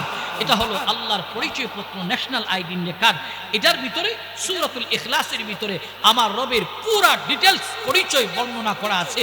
আজকে আমরা রবের কদমে সিজদা বাদ দিয়া পীরের কদমে সিজদা দেওয়ার জন্য কিছু মানুষ দৌড়াই ধরে, বলুন ঠিক কিনা? আজকের মানুষ এত পীর ভক্ত, তালা বাবা, সালা বাবা, জড়া বাবা, আরে বাবা, ওরে বাবা, কত বাবা আছে এই বাংলাদেশে আছে। এই বাবার কদমে সিজদা দিয়ে আমাদের ঈমানকে আজকে বিনষ্ট করতেছি। কপাল বানিয়েছে আল্লাহ, সিজদা পানেওয়ালা আল্লাহ। কোন পীরের কদমে মাজারে গিয়া তালা বাবা, সালা বাবা, জড়া বাবা, ন্যাংটা বাবার কদমে গিয়া মাথা নত করে আমার ঈমান নষ্ট করা যাবে না। জোরে বলুন ঠিক কিনা? কিন্তু আমরা ঈমান নষ্ট করতেছি আজকে শিরিক, আল্লাহ তাআলার কাছে আল্লাহর সঙ্গে শিরিক কাজ করে করে আমাদের ঈমানকে নষ্ট করতেছি। প্রিয় ভাইয়ের আমার, আল্লাহ রাসূল বলেন লা তুশরিক বিল্লাহি শাইআ ওয়া ইন কুতিলতা ওয়া ইন হুররিকতা। যদি তোমাকে কতল করা হয়, সলিতে সরানো হয়, আগুনে নিক্ষিপ্ত করা হয়, এরপরও এক আল্লাহর উপর ঈমান এনেছো, ঈমান দেওয়া যাবে না। জোরে বলুন আল্লাহু আকবার। আমাদের ঈমান তো মুখের ঈমান, কথার দ্বারা কাজের দ্বারা আমাদের ঈমান বিক্রি হয়, কিন্তু সাহাবা তাবেঈনদের ঈমান ছিল বুকের ঈমান। অত্যাচার স্টিম রোলার এদের উপর দিয়ে গেছে, পাঞ্জাবি ছিঁড়ে দিছে, অত্যাচার করো, জুলুম করো, এরপরও ঈমান দেওয়া যাবে না, ইসলাম ছাড়া যাবে না। আর আমাদের ঈমান হলো মুখের ঈমান, কথার দ্বারা কাজের দ্বারা ঈমান বিক্রি করি। নির্বাচন আসলে তো 7-8 জায়গায় বিক্রি করি, কথা বলেন ঠিক কিনা? নির্বাচন আসলে তো 7-8 জায়গায় বিক্রি করি। উত্তর পাড়ার প্রার্থী আসলে বলা হয় তোমাকেই দেওয়া হবে, দক্ষিণ পাড়ার প্রার্থী আসলে বলা হয় তোমাকেই দেওয়া হবে, পশ্চিম পাড়ার প্রার্থী আসলে বলা হয় তোমাকেই দেওয়া হবে। ভোট একজন মানুষের কয়টা? সবাই বলেন কয়টা? বিক্রি হলো কয় জায়গায়? 3 জায়গায়। তো শ্রেষ্ঠ নবীর উম্মত যে দাবি করেন, এই চেহারাটা রাসূলকে কেমনে দেখাইবেন? আল্লাহ রাসূলের জবান রে মক্কার মুশরিকরা টাকায় খরিদ করতে চাইছিল, বলছি মুহাম্মদ সাল্লাল্লাহু আলাইহি ওয়াসাল্লাম যদি কালিমার দাওয়াত ছেড়ে দাও, তোমাকে এই আরবের সবচেয়ে বাদশা বানিয়ে দেওয়া হবে, উহুদ পাহাড়কে স্বর্ণে রূপান্তরিত করে দেওয়া হবে। যদি তুমি একটা মিশন ছেড়ে দাও, সেটা হলো কালিমার মিশন। রাসূল বলেছে জীবন দিতে পারি, মরতে পারি, এরপরও কালিমার দাওয়াত জবান টাকায় বিক্রি করতে পারি না। জোরে বলুন আল্লাহু আকবার। সেই নবীর উম্মত হয়ে আজকে টাকায় জবান বিক্রি করি, টাকায় ঈমান বিক্রি করি না। ঈমান আনলাম এক আল্লাহর উপরে, ঈমান দেওয়া যাবে না, ইসলাম ছাড়া যাবে না। অত্যাচার আসুক, জুলুম আসুক, জুলম ও সিতাম আসবে, এরপর ঈমানের উপরে অবিচল অটল থাকতে হবে। এটাই মুমিনের আলামত। জোরে বলুন ঠিক কিনা? মুমিনের আলামত এটা। নবীর সাহাবীরা অত্যাচার স্টিম রুলার সহ্য করেছে। ইসলামের যখন সোনালী যুগ, খেয়াল করেন হযরত ওমর রাদিয়াল্লাহু তাআলা সহ বিভিন্ন সাহাবীরা মসজিদে নববীতে দ্বীনি বিষয়ে তালিম মুযাকারা করতেছে। এমন সময় হযরত ওমর বললেন, ইসলামের জন্য সবচেয়ে বেশি কোরবানি করেছে হযরত বেলাল। এই কথা বলা মাত্র মজলিস থেকে আরেকজন সাহাবী পরক্ষণেই বলেন, ওমর, আপনি বেলালের নাম উচ্চারণ করলেন, কিন্তু আমাদের এই মজলিসে আরেকজন আমাদের এমন ভাই আছে যে ইসলামের জন্য অনেক কিছু কোরবান করেছে। বলে, কে সে? বলে, হযরতে খাব্বাব রাদিয়াল্লাহু তাআলা। কোথায় খাব্বাব? হযরত ওমরের সামনে আসছে। খাব্বাব, ইসলামের জন্য কি কুরবান করেছো? হযরতে খাব্বাব রাদিয়াল্লাহু তাআলা যেই মাত্র হযরতে খাব্বাবকে হযরতে আবু ওমর রাদিয়াল্লাহু তাআলা বলেন, কি কুরবান করলা বলো? হযরতে খাব্বাব রাদিয়াল্লাহু তাআলা নিজের জিহ্বা বের করলেন। জিহ্বাটা বের করার পর তাকায় দেখলেন হযরতে খাব্বাব রাদিয়াল্লাহু তাআলা জিহ্বার মাঝখান দিয়া ফাঁকা দেখা যায়। হযরত ওমর বলেন, খাব্বাব বলো, তোমার এই জিহ্বার মাঝখান দিয়া ফাঁকা কেন দেখা যায়? কি হয়েছিল এই জায়গায়? খাব্বাব বললেন, ওমর শোনো, আমি যেদিন এক আল্লাহর উপর ঈমান আনলাম, লা ইলাহা ইল্লাল্লাহু মুহাম্মাদুর রাসূলুল্লাহ, লা খালিকা ইল্লাল্লাহু মুহাম্মাদুর রাসূলুল্লাহ, লা রাযিকা ইল্লাল্লাহু মুহাম্মাদুর রাসূলুল্লাহ সাল্লাল্লাহু আলাইহি ওয়াসাল্লাম, যেদিন এক আল্লাহর উপর ঈমান আনলাম, নবীর উপরে ঈমান আনলাম, আল্লাহর উপর একাত্মতা ঘোষণা দিলাম, ঈমান আনয়ন করার পর আমার আপনজনেরা আমাকে হাতে পায়ে বেঁধে আমার এক কাঁটাদার জঙ্গলের কাছে নিয়ে গেলেন। কাঁটাদার জঙ্গলের কাছে নিয়ে আমার জিহ্বাটা টান দিয়া বের করলো। আমার জিহ্বাটা টান দিয়া বের করিয়া আমার জিহ্বার মাঝখান দিয়া কাঁটা ঢুকায় দিছে, আবার বের করেছে, ঢুকায় দিছে, আবার বের করেছে। এরপর ঈমান আমি ছাড়ি নাই। এর নবীর উম্মতের দল, যুবক মুরব্বী, পর্দার অন্তরের আম্মা জানেরা, হযরতে খাব্বাব বলেন, ওমর শুধু তাই নয়, আমারে আরো কষ্ট দিয়েছে, জুলুম নির্যাতন করেছে। কি করেছে বর্ণনা দাও। হযরতে খাব্বাব রাদিয়াল্লাহু তাআলা ওমরের সামনে দাঁড়ায় নিজের কোমরের অংশের কাপড়টা সরাইয়া দিল। কাপড় সরানোর পর হযরত ওমর নজর করে তাকায় দেখলেন খাব্বাবের কোমরের উপর অংশের মধ্যে গোশত নাই, হাড্ডি দেখা যায়, বড় গর্ত দেখা যায়। হযরত ওমর বলেন, খাব্বাব বলো, এই জায়গায় কি তোমার কোনোদিন রোগ বালাই হয়েছিল? খাব্বাব চোখের পানি ছেড়ে দিয়া বলেন, ওমর, আমার এই জায়গায় কোনোদিন রোগ বালাই হয়নি। আমি যেদিন ঈমান আনলাম, ইসলাম কবুল করলাম, আমার আপনজনেরা জ্বলন্ত অঙ্গনের মধ্যে আমারে চাপ দিয়া ধরে রাখলো, আমারে চাপ দিয়া ধরে রাখছে, আর আমার কোমরের উপরের অংশের গোশতগুলি খসে খসে খসে খসে জ্বলন্ত অঙ্গনের মধ্যে পড়েছে। আমি নিজের কানে শুনেছি। এরপর আমি এক আল্লাহর উপর থেকে ঈমান ছাড়ি নাই, ইসলাম ছাড়ি নাই। এর নবীর উম্মতের দল, রাহমাতাল লিল আলামিনের সাহাবীদেরকে কষ্ট দেওয়া হলো, এরপর ঈমান দেয় নাই। নবীর আরেকজন সাহাবী, যার নাম হলো হযরতে খুবাইব রাদিয়াল্লাহু তাআলা আনহু, খুবাইব ঈমান আনয়ন করার পর খুবাইবের উপর দিয়ে কত অত্যাচার স্টিমুলার চালু হলো। খুবাইব ঈমান আনার পর বেঈমানরা খুবাইবকে ছলে বলে কৌশলে গিয়া গ্রেফতার করলেন। গ্রেফতার করে আদালতে বন্দী করলো। বন্দী করে করে করে করে খুবাইবের উপরে টর্চার করে, নির্যাতন করে। খুবাইবকে বলে, ঈমান ছেড়ে দাও। খুবাইব বলে, ঈমান দেব না, যদি ঈমান না দাও তাহলে তোমাকে মৃত্যুদণ্ড দেওয়া হবে। খুবাইব বলেন, প্রস্তুত আছি, আল্লাহর জন্য আমার জীবনটাকে কোরবান করতে রাজি আছি। এরপর এক আল্লাহর সাথে কাউকে তুলনা করতে পারবো না। বেঈমানরা দিন তারিখ নির্ধারণ করলো। খুবাইবরে ওই দিন তারিখও জানাইয়া দিলা হলো, বলে তোমার অমুক দিন অমুক তারিখে সকালবেলা তোমার ময়দানে দাঁড় করে ফাঁসিতে ঝুলাইয়া দেওয়া হবে, এখনো সময় আছে, ঈমান ছাড়ো। খুবাইব বলে, ঈমান দেওয়া যাবে না। এর নবীর উম্মতের দল, এ যুবক মুরব্বী, পর্দার অন্তর আম্মা জানেরা, খুবাইবরে ময়দানে আনিয়া হাজির হয়ে গেল। ময়দানে হাজির হওয়ার পর রশি টানাইয়া দেওয়া হলো, রশির মধ্যে ঝুলাইয়া দিবে হযরতে খুবাইব রাদিয়াল্লাহু তাআলা আনহু। বেঈমানরা খুবাইবরে বলে, খুবাইব বলো, তোমার জীবনের শেষ তামান্না কি, চাহাত কি? বলে, আমার হৃদয়ের শেষ চাহাত আর তামান্না হলো, যেই রশিটায় আমাকে তোমরা ঝুলাইবা, এই রশির নিচে দাঁড়িয়ে দাঁড়িয়ে দাঁড়িয়ে দাঁড়িয়ে আমাকে 2 রাকাত নামাজ নামাজ পড়তে সুযোগ দাও। যেই মালিকের জন্য আমার জীবন কুরবান করতেছি সেই মালিকের কদমে আমার সিজদা দিবার জন্য সময় দিয়া দাও। এর নবীর উম্মতের দল খুবাইবের 2 রাকাত নামাজের সময় দেওয়া হলো। রাহমাতাল লিল আলামিনের সাহাবী খুবাইব আল্লাহু আকবার বলে নামাজে দাঁড়ালো। নামাজে দাঁড়ায় তিলাওয়াত করতেছে। তিলাওয়াত লম্বা হয়ে গেল। খুবাইব আবার এটাও চিন্তা করলেন যে আমি যে তিলাওয়াত লম্বা করলাম মুসলমানদেরকে বেঈমানরা মনে করবে এরা বোধহয় এইরকম, বিপদে পড়লে নামাজের সময় চেয়ে সময় ওভার করে। বেঈমানদের কাছে ইসলাম খাটো করা যাবে না, মুসলমানদেরকে খাটো করা যাবে না। খুবাইব নামাজ শেষ করে ফেললেন।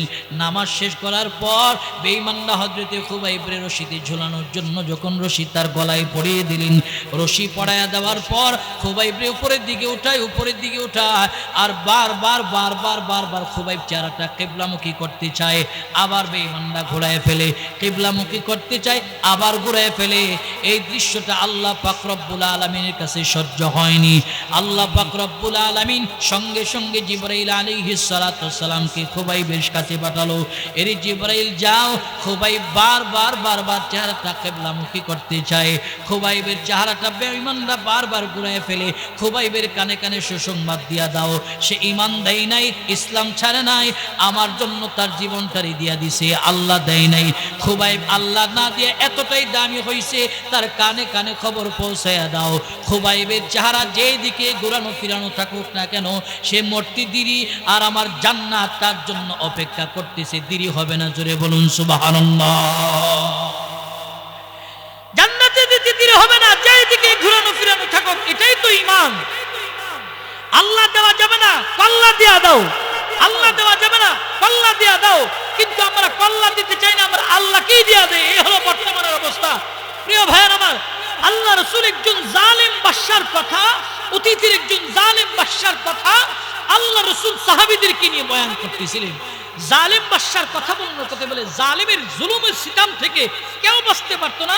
এর একটা জুলুম ছিল, প্রত্যেকটা মুড়ে পয়েন্টে ভাস্কর্য মূর্তি দিয়া জল্লাদদেরকে দাঁড় করে দিত তলোয়ার দেয়া। এই রাস্তা দিয়ে যাবি তো ইমানদার যুবকরা, তোরা এই মূর্তির কদমে সিজদা দিবি, মাথা নত করবি। প্রিয় ভাইয়ের আমার, আল্লাহ রাসূল বলতেছে যে 2 যুবক ইমানদার পথ চলতেছে, এমন সময় জল্লাদ তাদের সামনে মূর্তি নিয়ে দাঁড়াইছে। প্রিয় ভাইয়ের আমার, আল্লাহ তাআলা আমাদেরকে নিজ কুদরতের হাতে হেফাজত করতে। এই যে 15 বছরে দেশের ভিতরে কত ভাস্কর্য হয়েছে, কত মূর্তি হয়েছে, কেউ বেজার হয় না। উলামায়ে কেরাম বারংবার আপনাদেরকে বলছে বানায়েন না, এর দ্বারা ক্ষতি হবে, উপকার হবে না। আপনারা উলামায়ে কেরামকে শত্রু ভেবেছেন, শত্রু ভেবে উলামায়ে কেরামকে কারাগারে আবদ্ধ করে রাখছেন, 10টা 20টা 30টা পর্যন্ত মামলা দিয়ে রাখছেন। সময়ের পরিবর্তন হইল কি, 5 আগস্টের পরে যেই মূর্তি বানাইছিলেন সৌন্দর্য বর্ধনের জন্য, মানুষ দেখে বাহাবা দিবে, এই মূর্তির মাথার উপরে মানুষ পেশাব করছে। যদি বলুন ঠিক কিনা? শেখ সাহেবের মূর্তি হোক, মরহুম প্রেসিডেন্ট জিয়া রহমানের মূর্তি হোক, কোনো ভাস্কর্য ইসলামে জায়েজ নয়, শোভা পায় না। এই কারণে বলি, বারংবার আপনাদেরকে কথাটা বলেছে, যদি এই জুলম ও সিতাম থেকে আল্লাহ তাআলা আমাদের হেফাজত না করত, তাহলে আমাদের সামনে এমন পরিবেশ ছিল, প্রতিটা পাড়ায় মহল্লায় ভাস্কর্য বানিয়ে আমাদেরকে পূজা করার কথা বলতো। তখন আল্লাহ রাসূলের ওই যে অতীতের বাদশার জুলুম ও সিতাম থেকে মানুষ বাঁচতে পারতো না। ইমানদাররা এই জমানাতে ইমানদাররা টার্গেট থাকতো, কারণ এই ইমানদার ইসলামকে যারা হৃদয়ের ভিতরে লালন করে, টুপি দাড়িওয়ালারা পাঞ্জাবিওয়ালারা কি নির্যাতনের শিকার দিয়েছিলেন, এটা আমরা ব্রাহ্মণবাড়ির উলামায়ে কেরাম বলতে পারি। ব্রাহ্মণবাড়ির উলামায়ে কেরামের উপরে কি জুলুম আর নির্যাতন, সারা দেশে তো গেছে, ব্রাহ্মণবাড়ির উলামায়ে কেরামের উপরে কি নির্যাতন গেছে। এমনও সময় গেছে টুপি পরে বাজারে যেতে পারি নাই, পাঞ্জাবি পরে বাজারে যাইতে পারি নাই। প্রিয় ভাইয়ের আমার, এরপরে একজন উলামায়ে কেরামকে 10টা 15টা মামলা আছে, তারা মামলাগুলি লড়তেছে। আফসোস আর পরিতাপের বিষয়, উলামায়ে কেরাম নির্দোষ মানুষকে দোষী বানায়া মামলা দিয়া। প্রিয় ভাইয়ের আমার, কি বলেছিল উলামায়ে কেরাম? এটাই বলেছিল, মূর্তি আমরা ইসলামে সমর্থন করে না, বানায় না। ঠিক আল্লাহ রাসূল একজন জালেম বাদশার কথা বলতে, তার জুলুম ও সিতাম থেকে মানুষ বাঁচতে পারতো না, সে রাস্তার মধ্যে মূর্তি দিয়া জল্লাদ দিয়া দাঁড়ায় করতো। আর ইমানদার যারা তৎকালীন সময়ে সত্য অনুসারী যারা ছিল, এরা গেলে দরবারে উঠে বলতো ঈমান ছাড়ো। 2 যুবক ইমানদার, রাসূল বলে যাইতেছে, তো একজনকে বলা হলো ঈমান দাও, বলে না দেব না, পড়ে নিছি লা ইলাহা ইল্লাল্লাহ, এক আল্লাহর উপর ঈমান আছে। তখন জল্লাদ তরবারি উঠেছে, দেখছো তলোয়ার? হা দেখছি। কি করবা? গর্দান আলাদা করবো। তো প্রথম যুবক নিজের জান জীবন বাঁচানোর ভয়ে মাতানত করছে, মাতানত করে সে চলে গেছে। দ্বিতীয় যুবককে বলা হয়, দেখছো তলোয়ার? মাতানত করো। বলে মাতানত করবো না, দরকার হলে আমার কল্লা দিয়ে দিব। রাসূল বলে আসলে সে মাথা দিয়ে দিছে, কল্লা দিয়ে দিছে, আল্লাহ দেয় না। যেই যুবক মাথা না দিয়া বাড়িতে গেছে নিরাপদে, সে নিরাপদে বাড়িতে গিয়ে আল্লাহর সাথে শিরিক করে জুলুম করলো, জাহান্নামে গেল। আর যেই যুবক মাথা দেয় নাই, জীবন দিয়ে দিছে, মাথা দিয়ে দিছে, আল্লাহ দেয় নাই, তো সে মাথা দিয়া আল্লাহর জান্নাতে চলে গেল। জোরে বলুন সুবহানাল্লাহ। এই কারণে শিরিক করা যাবে না, পীরের কদমে সিজদা দেওয়া যাবে না। আমাদের সমাজের ভিতরে এমন কিছু ভণ্ড পীরের আবির্ভাব হয়েছে, মুরিদের বেগমের সাথে পর্দা নাই, মেয়ের সাথে পর্দা নাই, খালি সিজদা লওয়ার পাগল। আমি বলি, যেই পীর মুরিদের বেগমের সাথে পর্দা করে না, মেয়ের সাথে পর্দা করে না, এটা কোনোদিন পীর হতে পারে না। পীর নামের টপ লেভেলের বদমাইশ, ইমান চুর, এতে কোনো সন্দেহ নাই। জোরে বলুন ঠিক কিনা? ইমান চুর। আমাদের সমাজের ভিতরে কিছু মহিলা আছে, স্বামী যদি বলে এক বিস্কি গরম পানি করে দাও, শীতের জন্য গোসল করবো, বলে করার টাইম নেই। কিছু মহিলা দেখবেন পীর বাবার কদমে তেল মালিশ করার খুব সময় পাই, পীর বাবার কদমে তেল গরম করে মালিশ করার খুব সময় পাই। আরে স্বামীর খেদমত করলে আল্লাহর জান্নাত পাওয়া যাবে। স্বামী যদি খুশি হয় আল্লাহর জান্নাতে আপনাকে আল্লাহ তাআলা দিয়ে দিবে। পীর যদি খুশি হয় আল্লাহর জান্নাত দিবে না, এই কথা আল্লাহ তাআলা বলে নাই, রাসূলও বলে নাই। এই কারণে স্বামীর খেদমত করো, স্বামীর তাবেদারি করো। আজকে তো স্বামী আর স্ত্রীর মধ্যে ভালোবাসার বন্ধনটা নাই। আজকে এই বন্ধনটাকে আলাক আলাক করে দিল আমাদের কাছে অ্যান্ড্রয়েড ফোন এসে। ধরে বলুন ঠিক কিনা? বিবি একটা অ্যান্ড্রয়েড ফোন চালা, তো স্বামী একটা অ্যান্ড্রয়েড ফোন চালা। ঘরের ভিতরে স্বামী গেছে, স্বামীর তাবেদারি বিবি করে না, স্বামী স্বামীর মতন মোবাইল চালাইতেছে, বিবি বিবির মতন মোবাইল চালাইতেছে। এই হলো বর্তমানে আমাদের ঘরের স্বামী আর স্ত্রীর সম্পর্ক। অথচ স্বামী আর স্ত্রীর সম্পর্ক হলো এমন মহাব্বতের, স্বামী আর স্ত্রীর সম্পর্ককে শয়তান আলাক আলাক করার জন্য বিভিন্ন ফিকির করে শয়তান এদের ফিকিরে সাকসেস হচ্ছে। আজকে স্বামী আর স্ত্রীর সম্পর্ক আলাদা হয়। প্রিয় ভাইয়ের আমার, রাত 2টা 3টা বাজে আমাদের কাছে ফোন দেই দেশ থেকে প্রবাস থেকে, হুজুর রাগের মাথায় একটা বিষয় আছে যে স্বামী আর স্ত্রী অনেক সময় রাগের মাথায় তারা রাগ ওঠে। তো রাগের মাথায় রাগ উঠলে একজন তোমরা থেমে যাও, একজন থেমে যাও। কিন্তু স্বামী রাগ উঠলে বিবিও থামে না, বিবির রাগ উঠলে স্বামীও থামে না। মাঝখানে থাকে মরদুদ শয়তান। বিবিকে তোমার বাদ খামো না, স্বামীকে দিলাম তোরে 3 তালাক। আজকে সমাজের ভিতরে বহু ফ্যামিলি পাওয়া যাবে তালাক হয়ে গেছে। তালাক হওয়ার পরে স্বামী আর স্ত্রী গোপনে গোপনে, তুইও কাউরে বলবি না, আমিও কাউরে বলবি না, আমরা মনে মনে ইস্তেগফার পড়ি। তো ইস্তেগফার পড়ে আমরা ভালো হয়ে যাবো, আমরা সংসার চালাবো। এই যে সংসার চালাইতেছেন, জিনা করতেছেন, জিনার বাচ্চা জন্ম হইতেছে। বহু ফ্যামিলি এমন পাওয়া যাবে যে স্বামী আর স্ত্রী আলাক হয়ে গেছে, এরপরে তারা নিজেরাই নিজের থেকে সংসার চালাইতেছে। এই যে সংসার চালাইতেছেন, জিনার বাচ্চা জন্ম হচ্ছে। এই কারণে বলি, স্বামী আর স্ত্রী একটা নসিহত নেন, মহব্বতের বন্ধন, এটাকে আলাপ করার জন্য শয়তান অল টাইম চক্রান্ত করে। স্বামীর স্ত্রীর রাগ উঠলে দারুণ অবস্থায় রাগ উঠছে বসে যান, বসা অবস্থায় রাগ উঠছে শুয়ে যান, শোয়া অবস্থায় রাগ উঠছে ইস্তেগফার পড়েন, উযু বানান, নামাজে দাঁড়ান। এরপরও রাগ দেখানো যাবে না, মহব্বতের বন্ধনটাকে আলাদা করা যাবে না। প্রিয় ভাইয়ের আমার, শয়তান এটাকে আলাদা করার জন্য অল টাইম চক্রান্ত করে। দেখেন আল্লাহ তাআলা আমাদেরকে কিছু অঙ্গ দিছে, এইগুলি রশি দিয়া বেঁধে রাখলে বেঁধে রাখা যায়। হাত আল্লাহ তাআলা দিছে, বেঁধে রাখা যায়। পা আল্লাহ দিয়েছে, বেঁধে রাখা যায়। চোখ আল্লাহ তাআলা দিছে, দেখবো না, কষ্ট দিয়া বন্ধ করে রাখতে পারবেন। নাকের ছিদ্র আল্লাহ তাআলা দিছে, গ্রাণ নিবেন না, তো বন্ধ করার সিস্টেম আছে। মুখ দিয়েছে আল্লাহ, কথা বলবেন না, তো সেলাই করা যাবে। এই যে আল্লাহ তাআলা কর্ণনাসি দিছে শোনার জন্য, শুনবেন না, বন্ধ করার সিস্টেম আছে। কিন্তু এমন একটা অঙ্গ আল্লাহ তাআলা আমাদেরকে দিছে যেটা পিচ্ছিল, যেটাকে জিহ্বা বলা হয়। এটারে দড়ি দিয়েও বেঁধে রাখা যায় না, কষ্টিপ দিয়েও বেঁধে রাখা যায় না, আপনি এটারে কোনোভাবে আটকানো সম্ভব না।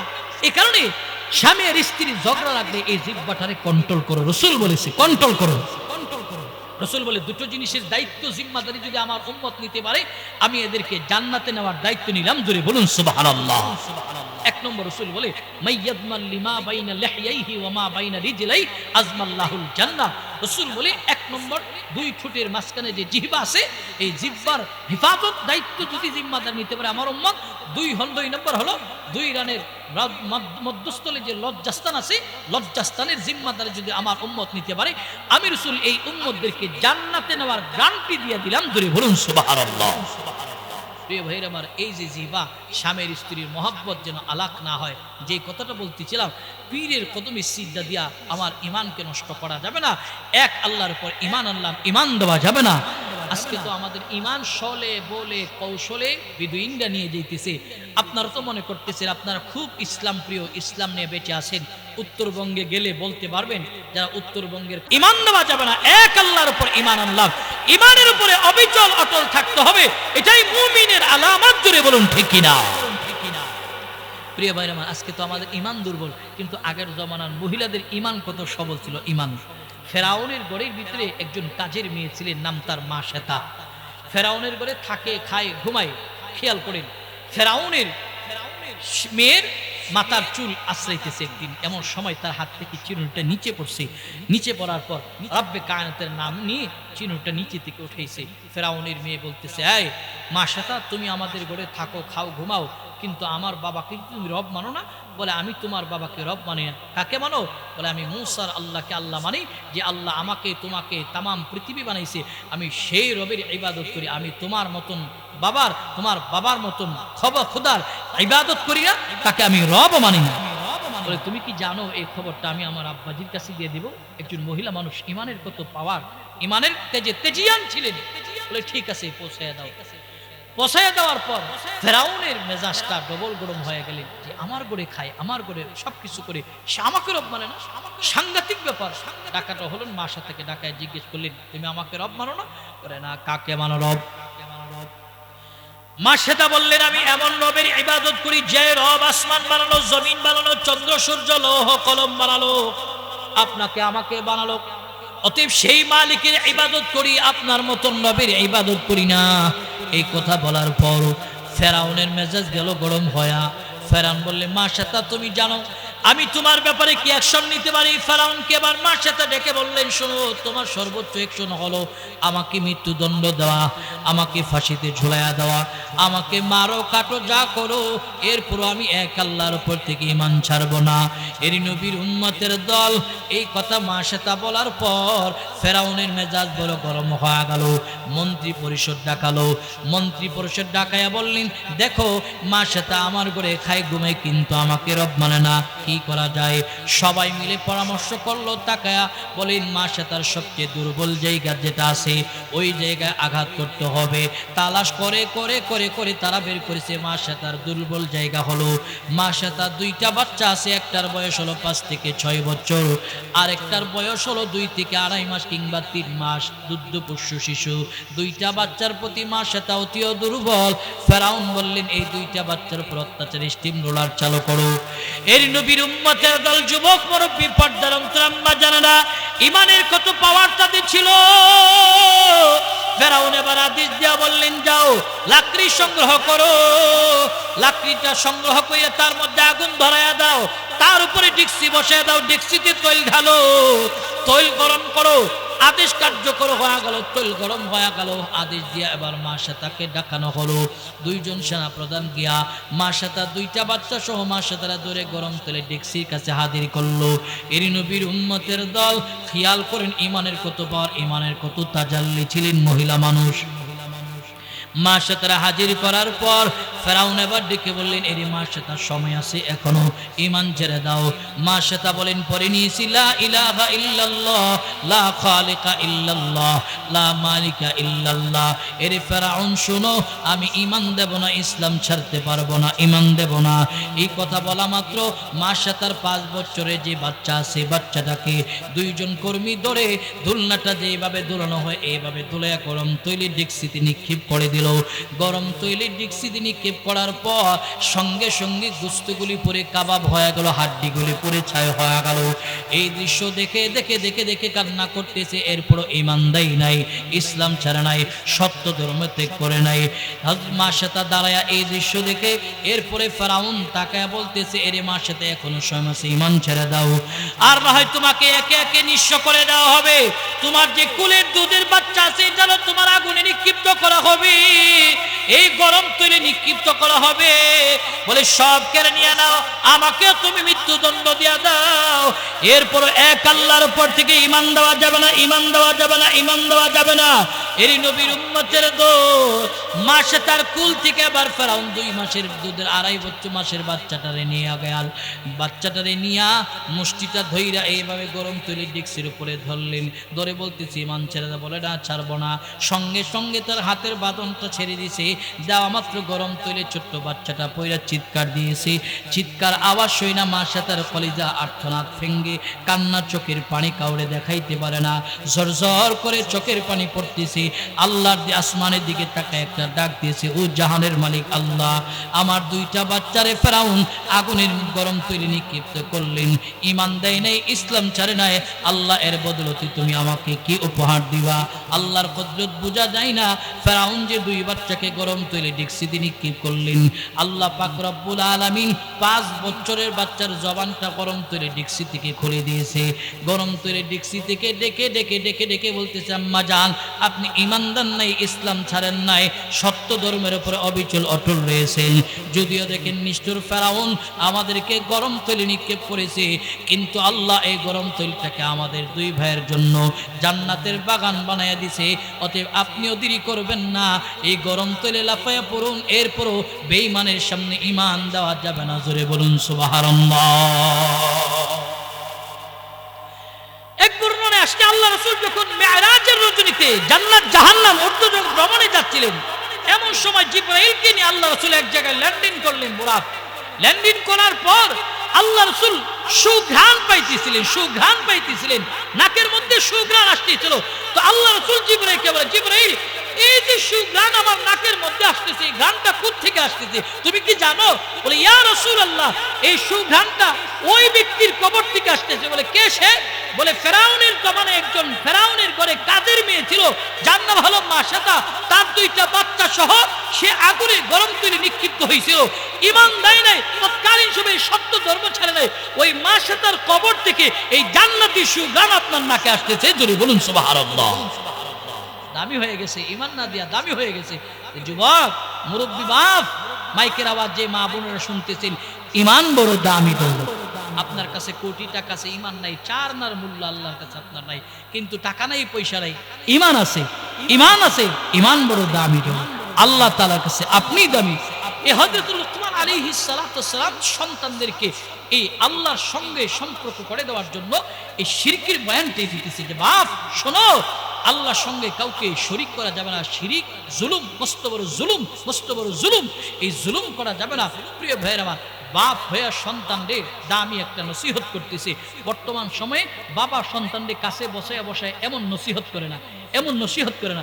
বর্তমান সময়ের অবস্থা হলো, বাপরে একদিকে দেখছে, সন্তান অন্যদিকে যায়, সন্তানদের দেখছে বাপ একদিকে, তো বাপ আরেক দিকে যায়। না, এরকম করলে চলবে না। সন্তানদেরকে নিয়ে, পরিবার আহালদেরকে নিয়ে বসতে হবে। বসে এদের দিলের কি আরজি হাজাত জরুরতগুলি আমার শুনতে হবে। শুনে এদেরকে আমি নসিহা করতে হবে। দৈনিক একটা টাইম দেখেন, আজকে বন্ধু বান্ধবের সাথে আড্ডা দেওয়ার খুব সময় আছে, খুশ গল্প করার খুব সময় আছে, এরপরে আমি আমার ব্যক্তিগত কাজে সময় ব্যয় করে খুব সময় আছে। কিন্তু আহলে আয়াল পরিবারস্থ লোকদেরকে নিয়ে 1 ঘন্টা বসে যে খুশ গল্প করব, এমন সময় আমার আপনার হাতে নাই। পরিবারের লোকদের কাছে এসে ব্যস্ততা দেখায় না।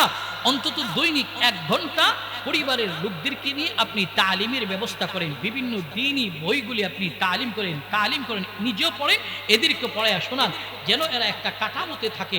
কিন্তু এই পরিবেশ আমাদের গড়ে নেয়। আজকে যার ঘরের ভিতরে সবাই যার মতন করে মুঠোফোন নিয়ে ব্যস্ত থাকে। ছেলে থাকে ছেলের মতো করে, মেয়ে থাকে মেয়ের মতো করে, বিবি থাকে বিবির মতো করে, আমি থাকি আমার মতো করে। এই কারণে আজকে আমাদের পরিবার থেকে শান্তি শৃঙ্খলা সব দূরীভূত, অশান্তি যেন আমার আপনার ঘরের ভিতরে জ্বলতেছে। এই হলো বর্তমানের অবস্থা। ধরে বলুন ঠিক কিনা? এই কারণে বলি, দৈনিক বাপ 1 ঘন্টা দ্বীনি তালিমের ব্যবস্থা করেন। তো হযরত লুকমান আলাইহিস সালাতু ওয়াসসালাম হকুল্লাহ, আল্লাহর হক বুঝাইতেছে। দেখেন, আল্লাহর জন্য নিজের সন্তানদের বয়ান করতেছে।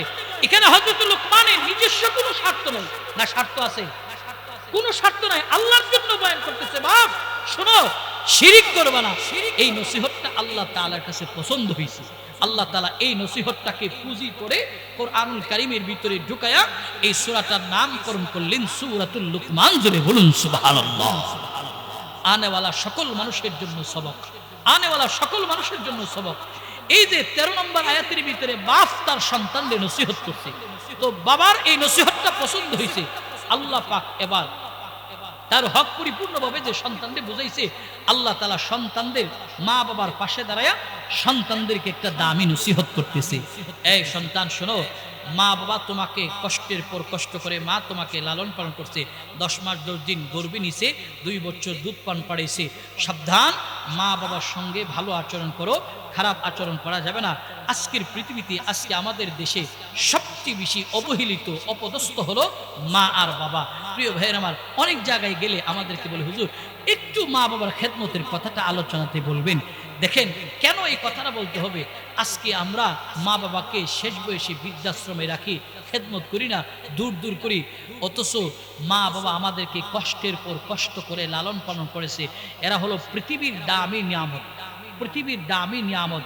এই নিয়ামত যাদের ঘরে আছে, ঘরটা ঝলমল ঝলমল আলোকিত। যেই এই নিয়ামত যার ঘরে নাই, এই ঘরটা একদম খালি খালি অন্ধকার আচ্ছন্ন দেখা যায়। এই কারণে বলি, যাদের ঘরে মা বাবার নামে নিয়ামত আছে, নিয়ামতের কদর করো, থাকতে কদর করো। কান্না করলে, মইরা গেলে কান্না করলো আর ফিরে আসবে না। প্রিয় ভাইয়ের আমার, ইদানিং কালে আমাদের দেশে বৃদ্ধাশ্রমগুলি হয় কেন, এত হচ্ছে কেন? কারণ মা বাবার সবচেয়ে বেশি অবহেলিত মা আর বাবা।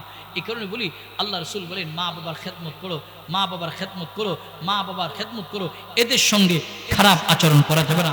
আল্লাহ তাআলা বলেন ওয়া'বুদুল্লাহা ওয়া লা তুশরিকু বিহি শাইআ ওয়া বিল ওয়ালিদাইনি ইহসানা।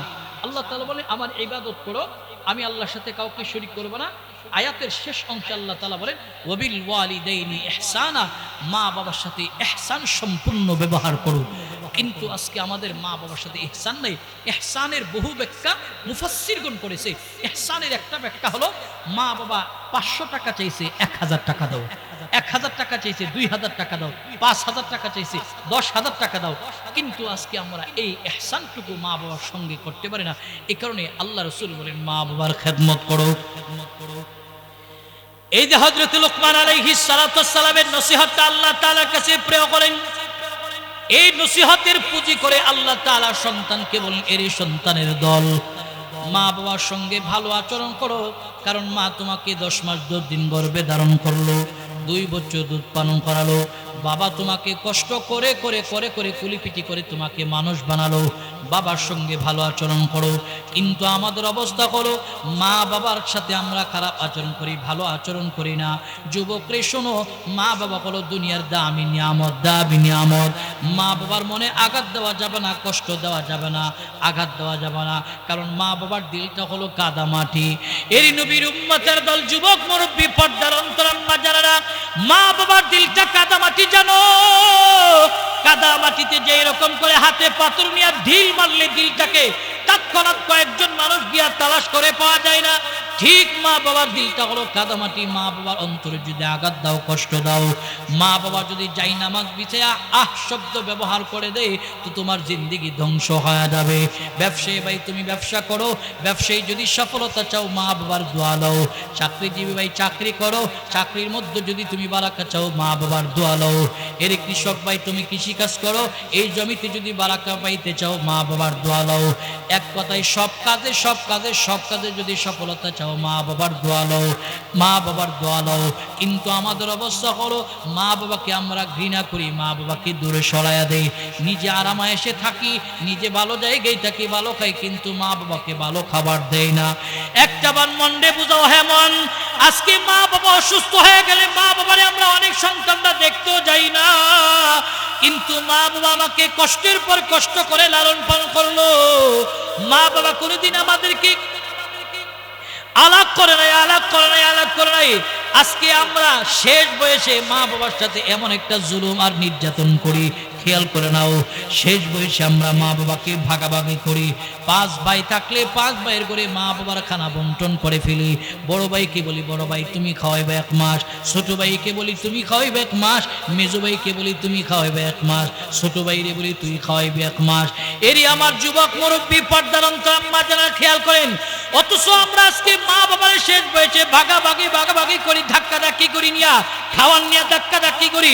কিন্তু মার বাবা শত কষ্টের পর আমার অন্যের বাড়িতে পালক দেয় নাই, চাচার ঘরে দেয় নাই, খালাজারি বাড়ি দেয় নাই, খালুজির বাড়িতে দেয় নাই। মা বাবা শত কষ্টের পরও আমাদেরকে ডানার নিচে আগলে রেখেছে। আজকে সেই মা বাবাকে কেমন করে কষ্ট দাও। অনেক যুবক আছে বিবির সল্লাই ফইরা নিজের মা বাবারে কষ্ট দেয়, মা বাবার খেদমত করে না। যুবকরে শোনো, যেই বিবি বলবে মা বাবার খেদমত ছেড়ে দাও, আমি বলি এই যে বিবি তোমার জাহান্নামের দিকে নিয়ে যাইবে। যেই বিবি জাহান্নামে নিয়ে যাইবে মা বাবার খেদমত ছেড়ে দাও বলবে, আমি বলি যুবক তুমি যদি সৎ যুবক হও, আদর্শবান সন্তান হও, তুমি বলে দাও মা বাবার খেদমত ছাড়তে পারবো না, একা চলতে পারবো না, মা বাবাকে নিয়েই চলতে হবে। দরকার হলে তুমি চলে যাও, তারে 3 তালাক দিয়া বের করে দাও, ওটা জায়েজ আছে, কিন্তু মা বাবার খেদমতকে আলাদা করা যাবে না। কিন্তু আমাদের অনেক যুবকরা আছে মা বাবা কষ্ট করে করে করে করে বাবার জায়গা সম্পত্তি বিচ্ছা বিদেশে পাঠায়। বিদেশে পাঠানোর পর বিবাহ কইরা মা বাবার কোনো খোঁজ খবর নেই না, বিবির অ্যাকাউন্টে টাকা পাঠায়, বিবির অ্যাকাউন্টে টাকা পাঠায়। মা বাবাকে ফোন দিলে বলে আগের মতন কোম্পানিতে চাকরি নেই, আগের মতন বেতন নাই। মা বাবার সাথে বাহানা দেয়, বাহানা দেয়। এই বাহানা যদি তুমি দাও, একদিন না এই বাহানা গজব হয়ে তোমার উপরে নাজিল হবে। কারণ পেপার পত্রিকায় বহু ঘটনা পাওয়া যায়, সন্তান মা বাবার কাছ থেকে আলাদা হইয়া বিবির নামে অ্যাকাউন্টে টাকা পাঠাইছে 10 লক্ষ টাকা, 6 ভরি স্বর্ণ নিয়া বিবি অন্যের হাত ধইরা ভাইগে গেছে। এমন ঘটনা বহু পাওয়া যায়। এর একমাত্র কারণ হলো মা বাবার অন্তরে তুমি আঘাত দিয়েছো, কষ্ট দিয়েছো। মা বাবার অন্তরে যারা আঘাত দেয়, কষ্ট দেয়, আল্লাহ তাআলা ডাইরেক্ট বিবি নামের গজব দিয়ে এদেরকে সাইজ করে। এই কারণে আমি আমার এই এলাকার যুবক মুরব্বী সবার পায়ে ধরে ধরে বলবো, মা বাবা যাদের আছে এটা দামি নিয়ামত, কদরদানি করো। হারায় গেলে কোনো লাভ হবে না, কান্না করলে লাভ হবে না। যেই করে মা বাবা আছে এই ঘর অনেক সুন্দর, এই কারণে মা বাবার নামের নিয়ামত আজ আছে কাল থাকবে না। তারা আমার কত টাকা খাবে, কত টাকা খাবে, তারা তো কিছু অংশ খাবে। এই কারণে এদেরকে আলাগ করা চায় না, আলাগ করা যাবে না। যুবকরে সব কাজে সফলতা চাও, মা বাবার দোয়া নিয়ে চলো, মা বাবার দোয়া নিয়ে চলো। যারা মা বাবার দোয়া নেই তারা দামি, আর যারা মা বাবার কষ্ট দেয় আল্লাহ তাআলা এদেরকে দুনিয়াতে সামান্য সাইজটা করে, দুনিয়াতে সাইজ করে, আখিরাতের সাইজ করে। আল্লাহ রাসূল বলে মা বাবার পায়ের নিচে হলো সন্তান তোমার জান্নাত আর জাহান্নাম। আল জান্নাতু তাহতা আকদামিল উম্মাহাত, মা বাবার পায়ের নিচে সন্তান তোর জান্নাত আর জাহান্নাম। আল্লাহ রাসূল কোন জায়গায় বলে নাই বিবির তোর পায়ের নিচে, বিবির পায়ের নিচে তোর জান্নাত আর জাহান্নাম, এই কথা বলে নাই। মা বাবার পায়ের নিচে জান্নাত, এই কথা রাসূল বলেছে। অতএব সবচেয়ে দামি মানুষ হলো মার বাবা, আপন হলো মার বাবা। শুনো, এদেরকে পর করা যাবে না, এদেরকে আপন করো। রাহমাতাল লিল আলামিন একজন সাহাবীর খবর নাও। মায়ের মনে সামান্যতম একটু কষ্ট দেওয়ার কারণে মৃত্যু শয্যা অবস্থায় পড়ে রয়েছে, জবান দ্বারা কালিমা বের হয় না। রাহমাতাল লিল আলামিন সাহাবী হযরত আলকামা রাদিয়াল্লাহু তাআলা আনহুর খবর নাও। নবীর কাছে খবর চলে আসলে পয়গম্বর আপনার প্রিয় সাহাবী হযরত আলকামার অবস্থা বড় শোচনীয়। কি হয়েছে? মৃত্যু শয্যা অবস্থায় সে খুব কষ্ট হইতেছে, জবান দ্বারা কালিমা পড়তে পারতেছে না, কালিমা বের হয় না। নবী আমার এই কথা শোনার পর হযরতে বেলাল রাদিয়াল্লাহু তাআলা আনহুকে বললেন, বেলাল গিয়ে দেখো হযরতে আলকামার মা জীবিত আছে কিনা, যদি থেকে থাকে, যদি আসতে পারে বলবা আমি নবীর দরবারে আসার জন্য, যদি আসার মতন না হয় তাহলে আমি রাসূল তার কাছে যাব, খবর নিয়ে আসো কোথায়। রাহমাতাল লিল আলামিন এই কথা বলার পর হযরতে বেলাল হাফসী রাদিয়াল্লাহু তাআলা আনহু আলকামার বাড়িতে গেলেন। গিয়া তালাশ করে দেখেন আলকামার মা তার বাড়িতে দেখে না, পাশের বাড়িতে সে থাকে। পাশের বাড়িতে গিয়া বলেন, আম্মা জান নবী বলেছে আপনি যদি তার সাথে যাইতে পারেন তো আমার সঙ্গে চলেন, আর না হয় পয়গম্বর আপনার কাছে আসবে। কি কারণে আসবে? আলকামার মা বুঝতে পারলেন এরই নবীর উম্মতের দল। আলকামা রাদিয়াল্লাহু তাআলা আম্মা জান চিন্তা করলেন আমি নবীর কাছে যাই। নবীর কাছে যাওয়ার পর নবী আমার ডাইরেক্টলি বলেন, আম্মা জান বলেন আমার সাহাবী আপনার মনে কোনো আঘাত কষ্ট দিয়েছে কিনা বলেন। নবী আমার এই কথা বলার পর আলকামার মা চোখের পানি ছেড়ে কান্না করে বলেন, ও পয়গম্বর আপনার সাহাবী আমার এত মহব্বতে, তারে আমি কুলে পিঠে করে করে করে করে মানুষ করলাম, তার বাবা ছোট অবস্থায় মারা গেল, কিন্তু সে বিয়ে করার পর আমার খেদমতের একটু একটু ঘাটতি ছিল। আল্লাহর পয়গম্বর বুঝতে পারলেন ওই জায়গায় মায়ের মনে ব্যথা থাকার কারণে বোধহয় আমার আলকামা বিছানায় পরে পরে পরে পরে কষ্ট করতেছে, কালিমা জবান দ্বারা বের হয় না। নবী আমার বলেন, মারে তুমি আমার সাহাবীরে মাফ করে দাও। নবী আমার এই কথা বলছে, আলকামার মা বলতেছে কেমনে মাফ করি, কষ্ট লাগছে। নবী আমার বলে মাফ করে দাও। আল্লাহর পয়গম্বর এই কথা বলার পর নবী কষ্ট লাগছে বললেন, রাহমাতাল লিল আলামিন আমার তৎক্ষণাৎ বললেন, এরে সাহাবী বেলাল যাও লাকড়ি সংগ্রহ করো, লাকড়ি সংগ্রহ করে আলকামারে জ্বালায়া দাও। যেই মাত্র এই কথা বলেছে আলকামার মা চোখের পানি ছেড়ে দিয়া বলেন, নবী আমার সন্তানদের লাকড়ি দিয়া জ্বালাইবেন না, কারণ আমি তারে 10 মাস 2 দিন গর্ভে ধারণ করলাম, বুকের দুধ পান করাইছি, আমি তারে অন্তর থেকে মাফ করে দিলাম। নবী আমি মায়ের মনে কোনো কষ্ট নাই, দুঃখ নাই। যেই মাত্র এই কথা বলছে নবী আমার বলে, বেলাল যায় দেখো তার হালত কি। বেলাল দৌড়ে গিয়া দেখেন আলকামা কালিমা পড়ে পড়ে পড়ে পড়ে পড়ে পড়ে এই দুনিয়া ত্যাগ করে ফেললেন। এরই আমার যুবক মুরব্বী পর্দার অন্তর আম্মা জানারা ভালো করে শুনিয়ালো, এই কারণে মায়ের মনে কষ্ট দেওয়া যাবে না, ব্যথা দেওয়া যাবে না, কারণ তারা ব্যথাটাকে যদি ধরে রাখে তোমার ধ্বংস অনিবার্য, ধ্বংস অনিবার্য। মা বাবার কাছে সব সময় দোয়া লও, বদদোয়া নয়, বদদোয়া নয়। রাহমাতাল লিল আলামিন বলেন, ক্বালান নবী সাল্লাল্লাহু আলাইহি ওয়াসাল্লাম, রিদার রাব্বি ফি রিদাল ওয়ালিদাইন ওয়া সাকাতুর রাব্বি ফি সাকাতিল ওয়ালিদাইন। এর যুবক মুরব্বী পর্দার অন্তর মা বোনেরা, নবী আমার বলেন, আল্লাহ তাআলা যদি কোন সন্তানের প্রতি খুশি হয়, খুশি মা বাবা যদি খুশি হয় তো আল্লাহ খুশি হয়ে যায়, মা বাবা যদি বেজার হয় তো আল্লাহ বেজার হয়ে যায়, আল্লাহ যদি বেজার হয় ওই বেজার থেকে গজব হয়ে নাজিল হবে। এই কারণে পায়ে ধরে বলি, পায়ে ধরে বলি, আজ থেকে মা বাবা যাদের আছে তাদের কাছে খেদমত করো, দোয়া লও, দোয়া লও। তুমি মা বাবারে বেশি দিতে পারে না, অল্প দিয়ে হলো মা বাবাকে সন্তুষ্ট করো। আর যাদের মা বাবা নাই দৈনিক 5 ওয়াক্ত নামাজের পর রব্বির হামহুমা কামা রব্বায়ানি সগীরা, কবরের পাশে গিয়া দোয়া করেন, রব্বির হামহুমা কামা রব্বায়ানি সগীরা। অতএব আমরা আমাদের মা বাবা যাদের আছে মা বাবার খেদমত করব, মা বাবা যাদের নাই মা বাবার জন্য না জাতের দোয়া করব। জোরে বলুন আল্লাহু আকবার। দোয়া করব সন্তান আদর্শবান বানানোর জন্য মা বাবার কিছু করণীয় বর্জনীয় আছে, এই বলে আলোচনা ইতি টানবো ইনশাআল্লাহ। মা বাবার করণীয় বর্জনীয় আছে। 1 নম্বর হলো, নোট করে নেন, 1 নম্বর বাবার করণীয়, সন্তান আদর্শ কাকামতো রাখবার 1 নম্বর করণীয় বাবার হলো, যখন আমার বিবির রেহেমে আমার সন্তান অবস্থানরত, আমার বিবির রেহেমে আমার বিবিকে যে খাবার দেব সম্পূর্ণ টাকাটা পিওর হালাল হওয়া চাই। কি হওয়া চাই? হালাল হওয়া চাই। কারণ আমার বিবিকে হারাম মাল দ্বারা ভরণ পোষণ দিলে হারামের ছোঁয়া কুদরতি সিস্টেমে আমার সন্তান গর্বে পাবে। আর যদি হালাল ভক্ষণ করাই তো কুদরতি সিস্টেমে হালাল আমার সন্তান ভক্ষণ করলো। বাবার 1 নম্বর দায়িত্ব হলো বিবির ভরণ পোষণ হবে কমপ্লিট হালাল মালের দ্বারা। 2 নম্বর হলো বাবার দায়িত্ব, দুনিয়াতে ভূমিষ্ঠ হওয়ার পর তাকে পাক সাফ করার পর ডান কানে আজান, বাম কানে ইকামতের ধ্বনি পৌঁছে দাও, ইকামতের ধ্বনি পৌঁছে দাও। 3 নম্বর দায়িত্ব হলো সন্তান যখন 7 দিনের বয়সে উপনীত হবে তার সুন্দর মাথাটা কামিয়ে চুলগুলি ওজন দিয়া কিছু স্বর্ণ আর না হয় রূপা তৌফিক থাকলে দিয়া দাও, আর না হয় টাকা সদকা করে দাও। এরপরে ছেলে হলে 2টা খাসি আকিকা, তৎক্ষণাৎ তৌফিক থাকলে ওই দিনই দিয়ে দাও, আর যদি না থাকে পরবর্তী সময় আদায় করলে আদায় হয়। মেয়ে হলে 1টা খাসি আকিকা। এরপরে তার সুন্দর অর্থবোধক নাম রাখো। তার সর্বপ্রথম যে খাবারটা যেটাকে তাহানিক বলা হয়, মিষ্টি জাতীয় খাবার, এটা একজন আল্লাহওয়ালা বুজুর্গ আলেমী দ্বীনের হাতে তার মুখে দাও। খেয়াল করেন ভাইরা আমার, আজকে আমার সন্তানের নাম রাখি, মুসলমানদের সন্তানদের অর্থবোধক নাম রাখতে চাই না, নাম রাখি মুসলমানদের সন্তানদের আকাশ, বাতাস, বুলেট, সিডর, আইলা, এমন নাম মুসলমানদের সন্তানদের রাখা হয়। প্রিয় ভাইরা আমার, বুলেট নাম রাখছে, বড় হয়ে তো হে বুলেটের মতন হইব, বুলেটের মতন হইব, কারণ নামে নামে জং টানে, জং টানে।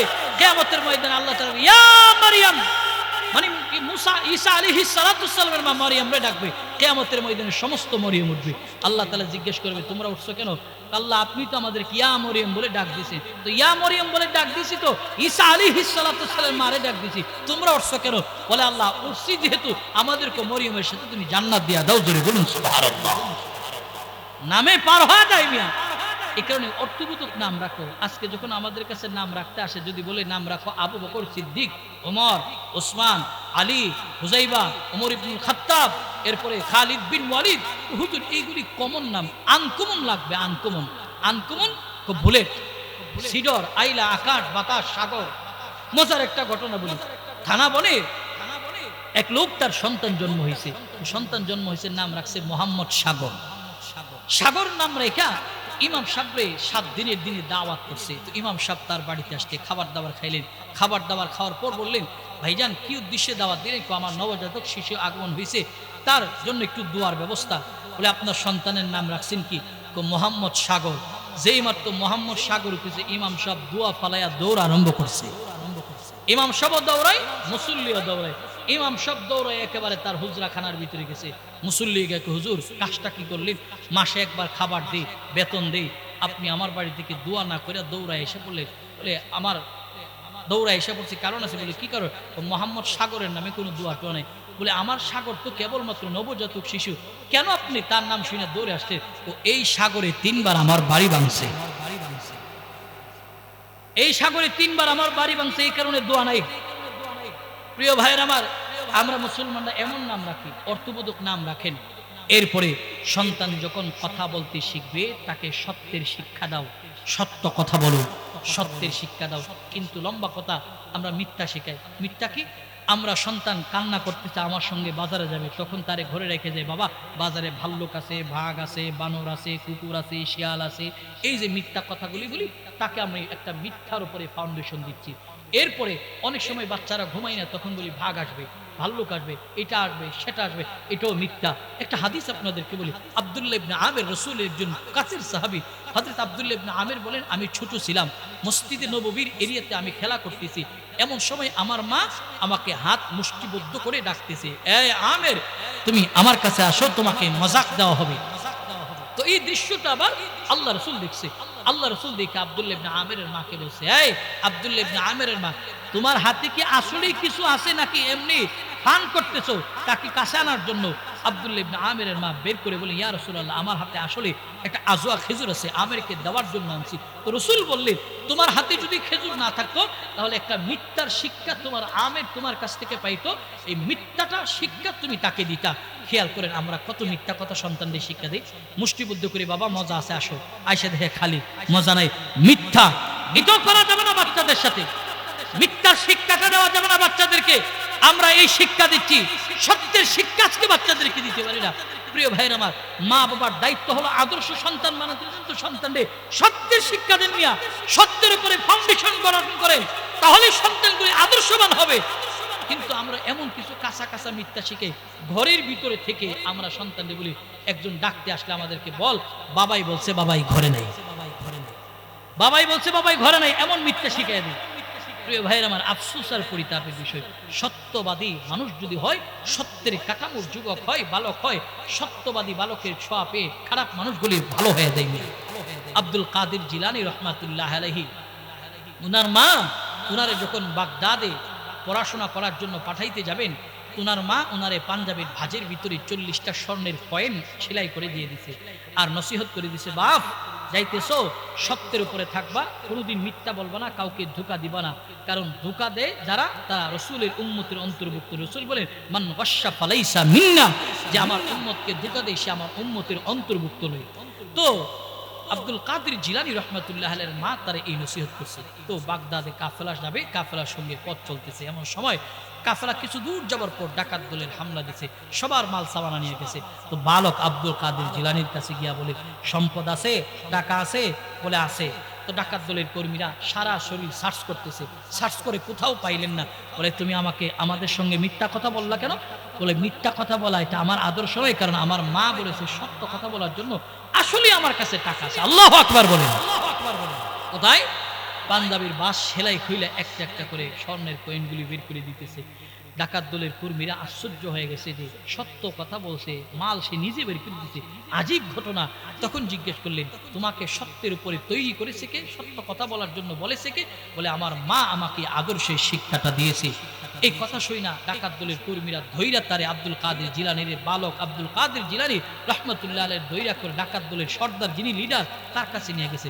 বলে, উস্তাদ উস্তাদ, এমন একজন বালক পাইছি যে মিথ্যা কথা বললে তার মাল হেফাজত হইত, কিন্তু তার মা তারে সত্যর শিক্ষা দেওয়ার পর ঘর থেকে বের করছে, সে আমাদের সঙ্গে মিথ্যা বলেনি।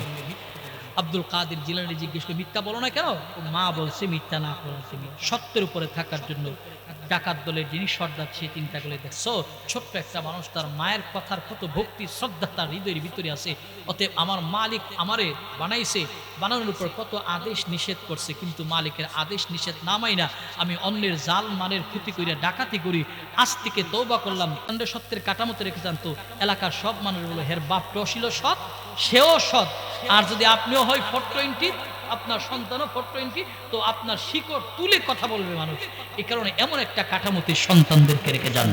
সন্তান যখন 6 বছর বয়স হবে নামাজের কথা বলেন, নামাজে নিয়ে যান। 10 বছর হবে বেতের আঘাত করে নামাজে দাঁড় করার। কিন্তু আমি হাজী সাহেব হজ করি, নামাজে যাই, সব করি, আমার সন্তান মেয়ে ছেলে মেয়ে আরামে ঘুমায়, বিবি আরামে ঘুমায়, এদেরকে নামাজের কথা বলতে পারে না।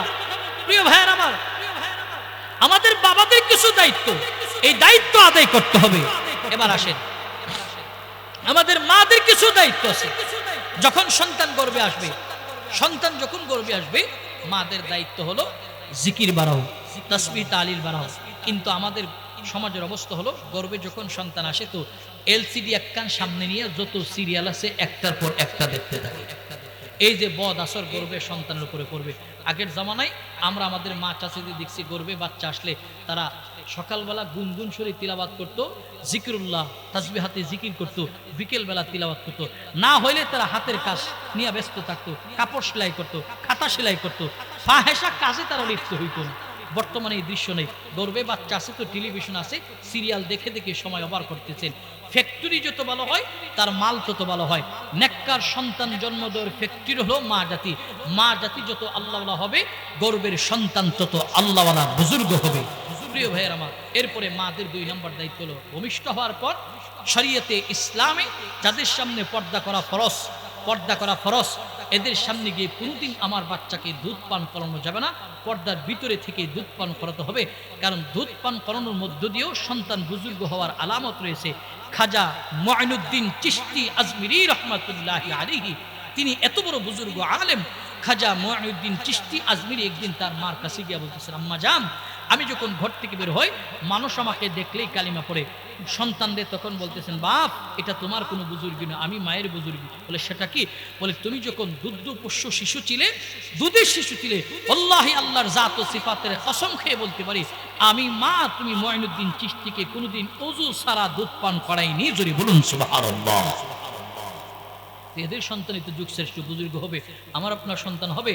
প্রিয় ভাইয়ের আমার, সব কথার খোলাসা কালাম হলো, সন্তানগুলিকে আদর্শ কাঠামোতে রাখতে হলে আমাদের যে দায়িত্বগুলি আছে এই দায়িত্বগুলি মেনটেন করতে হবে। 1 নম্বর শিরিকের শিক্ষা দিতে, শিরিক করা যাবে না। 2 নম্বর সত্যের শিক্ষা।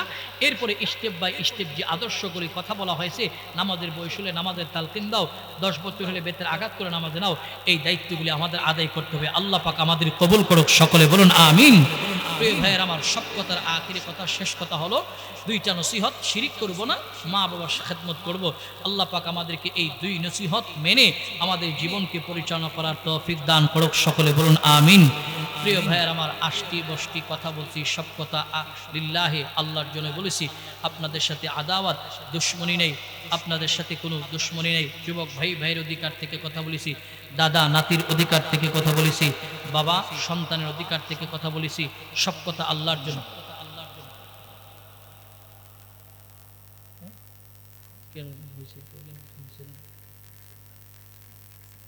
না হয়ে গেছে,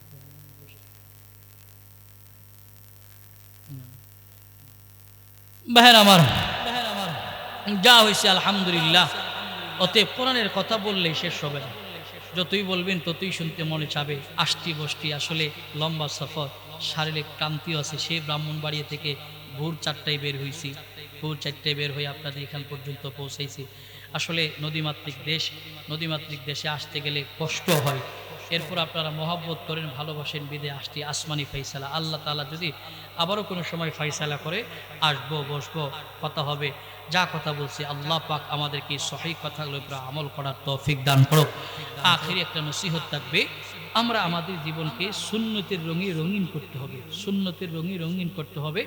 নবীর সাথে যদি আমরা জান্নাতে যেতে চাই তাহলে সুন্নতের পাবন্দি হতে হবে। দেখেন দৈনন্দিন জীবনে আমাদের কিছু সুন্নত আছে, সুন্নতগুলিকে আমাদের খুঁজে খুঁজে আদায় করতে হবে।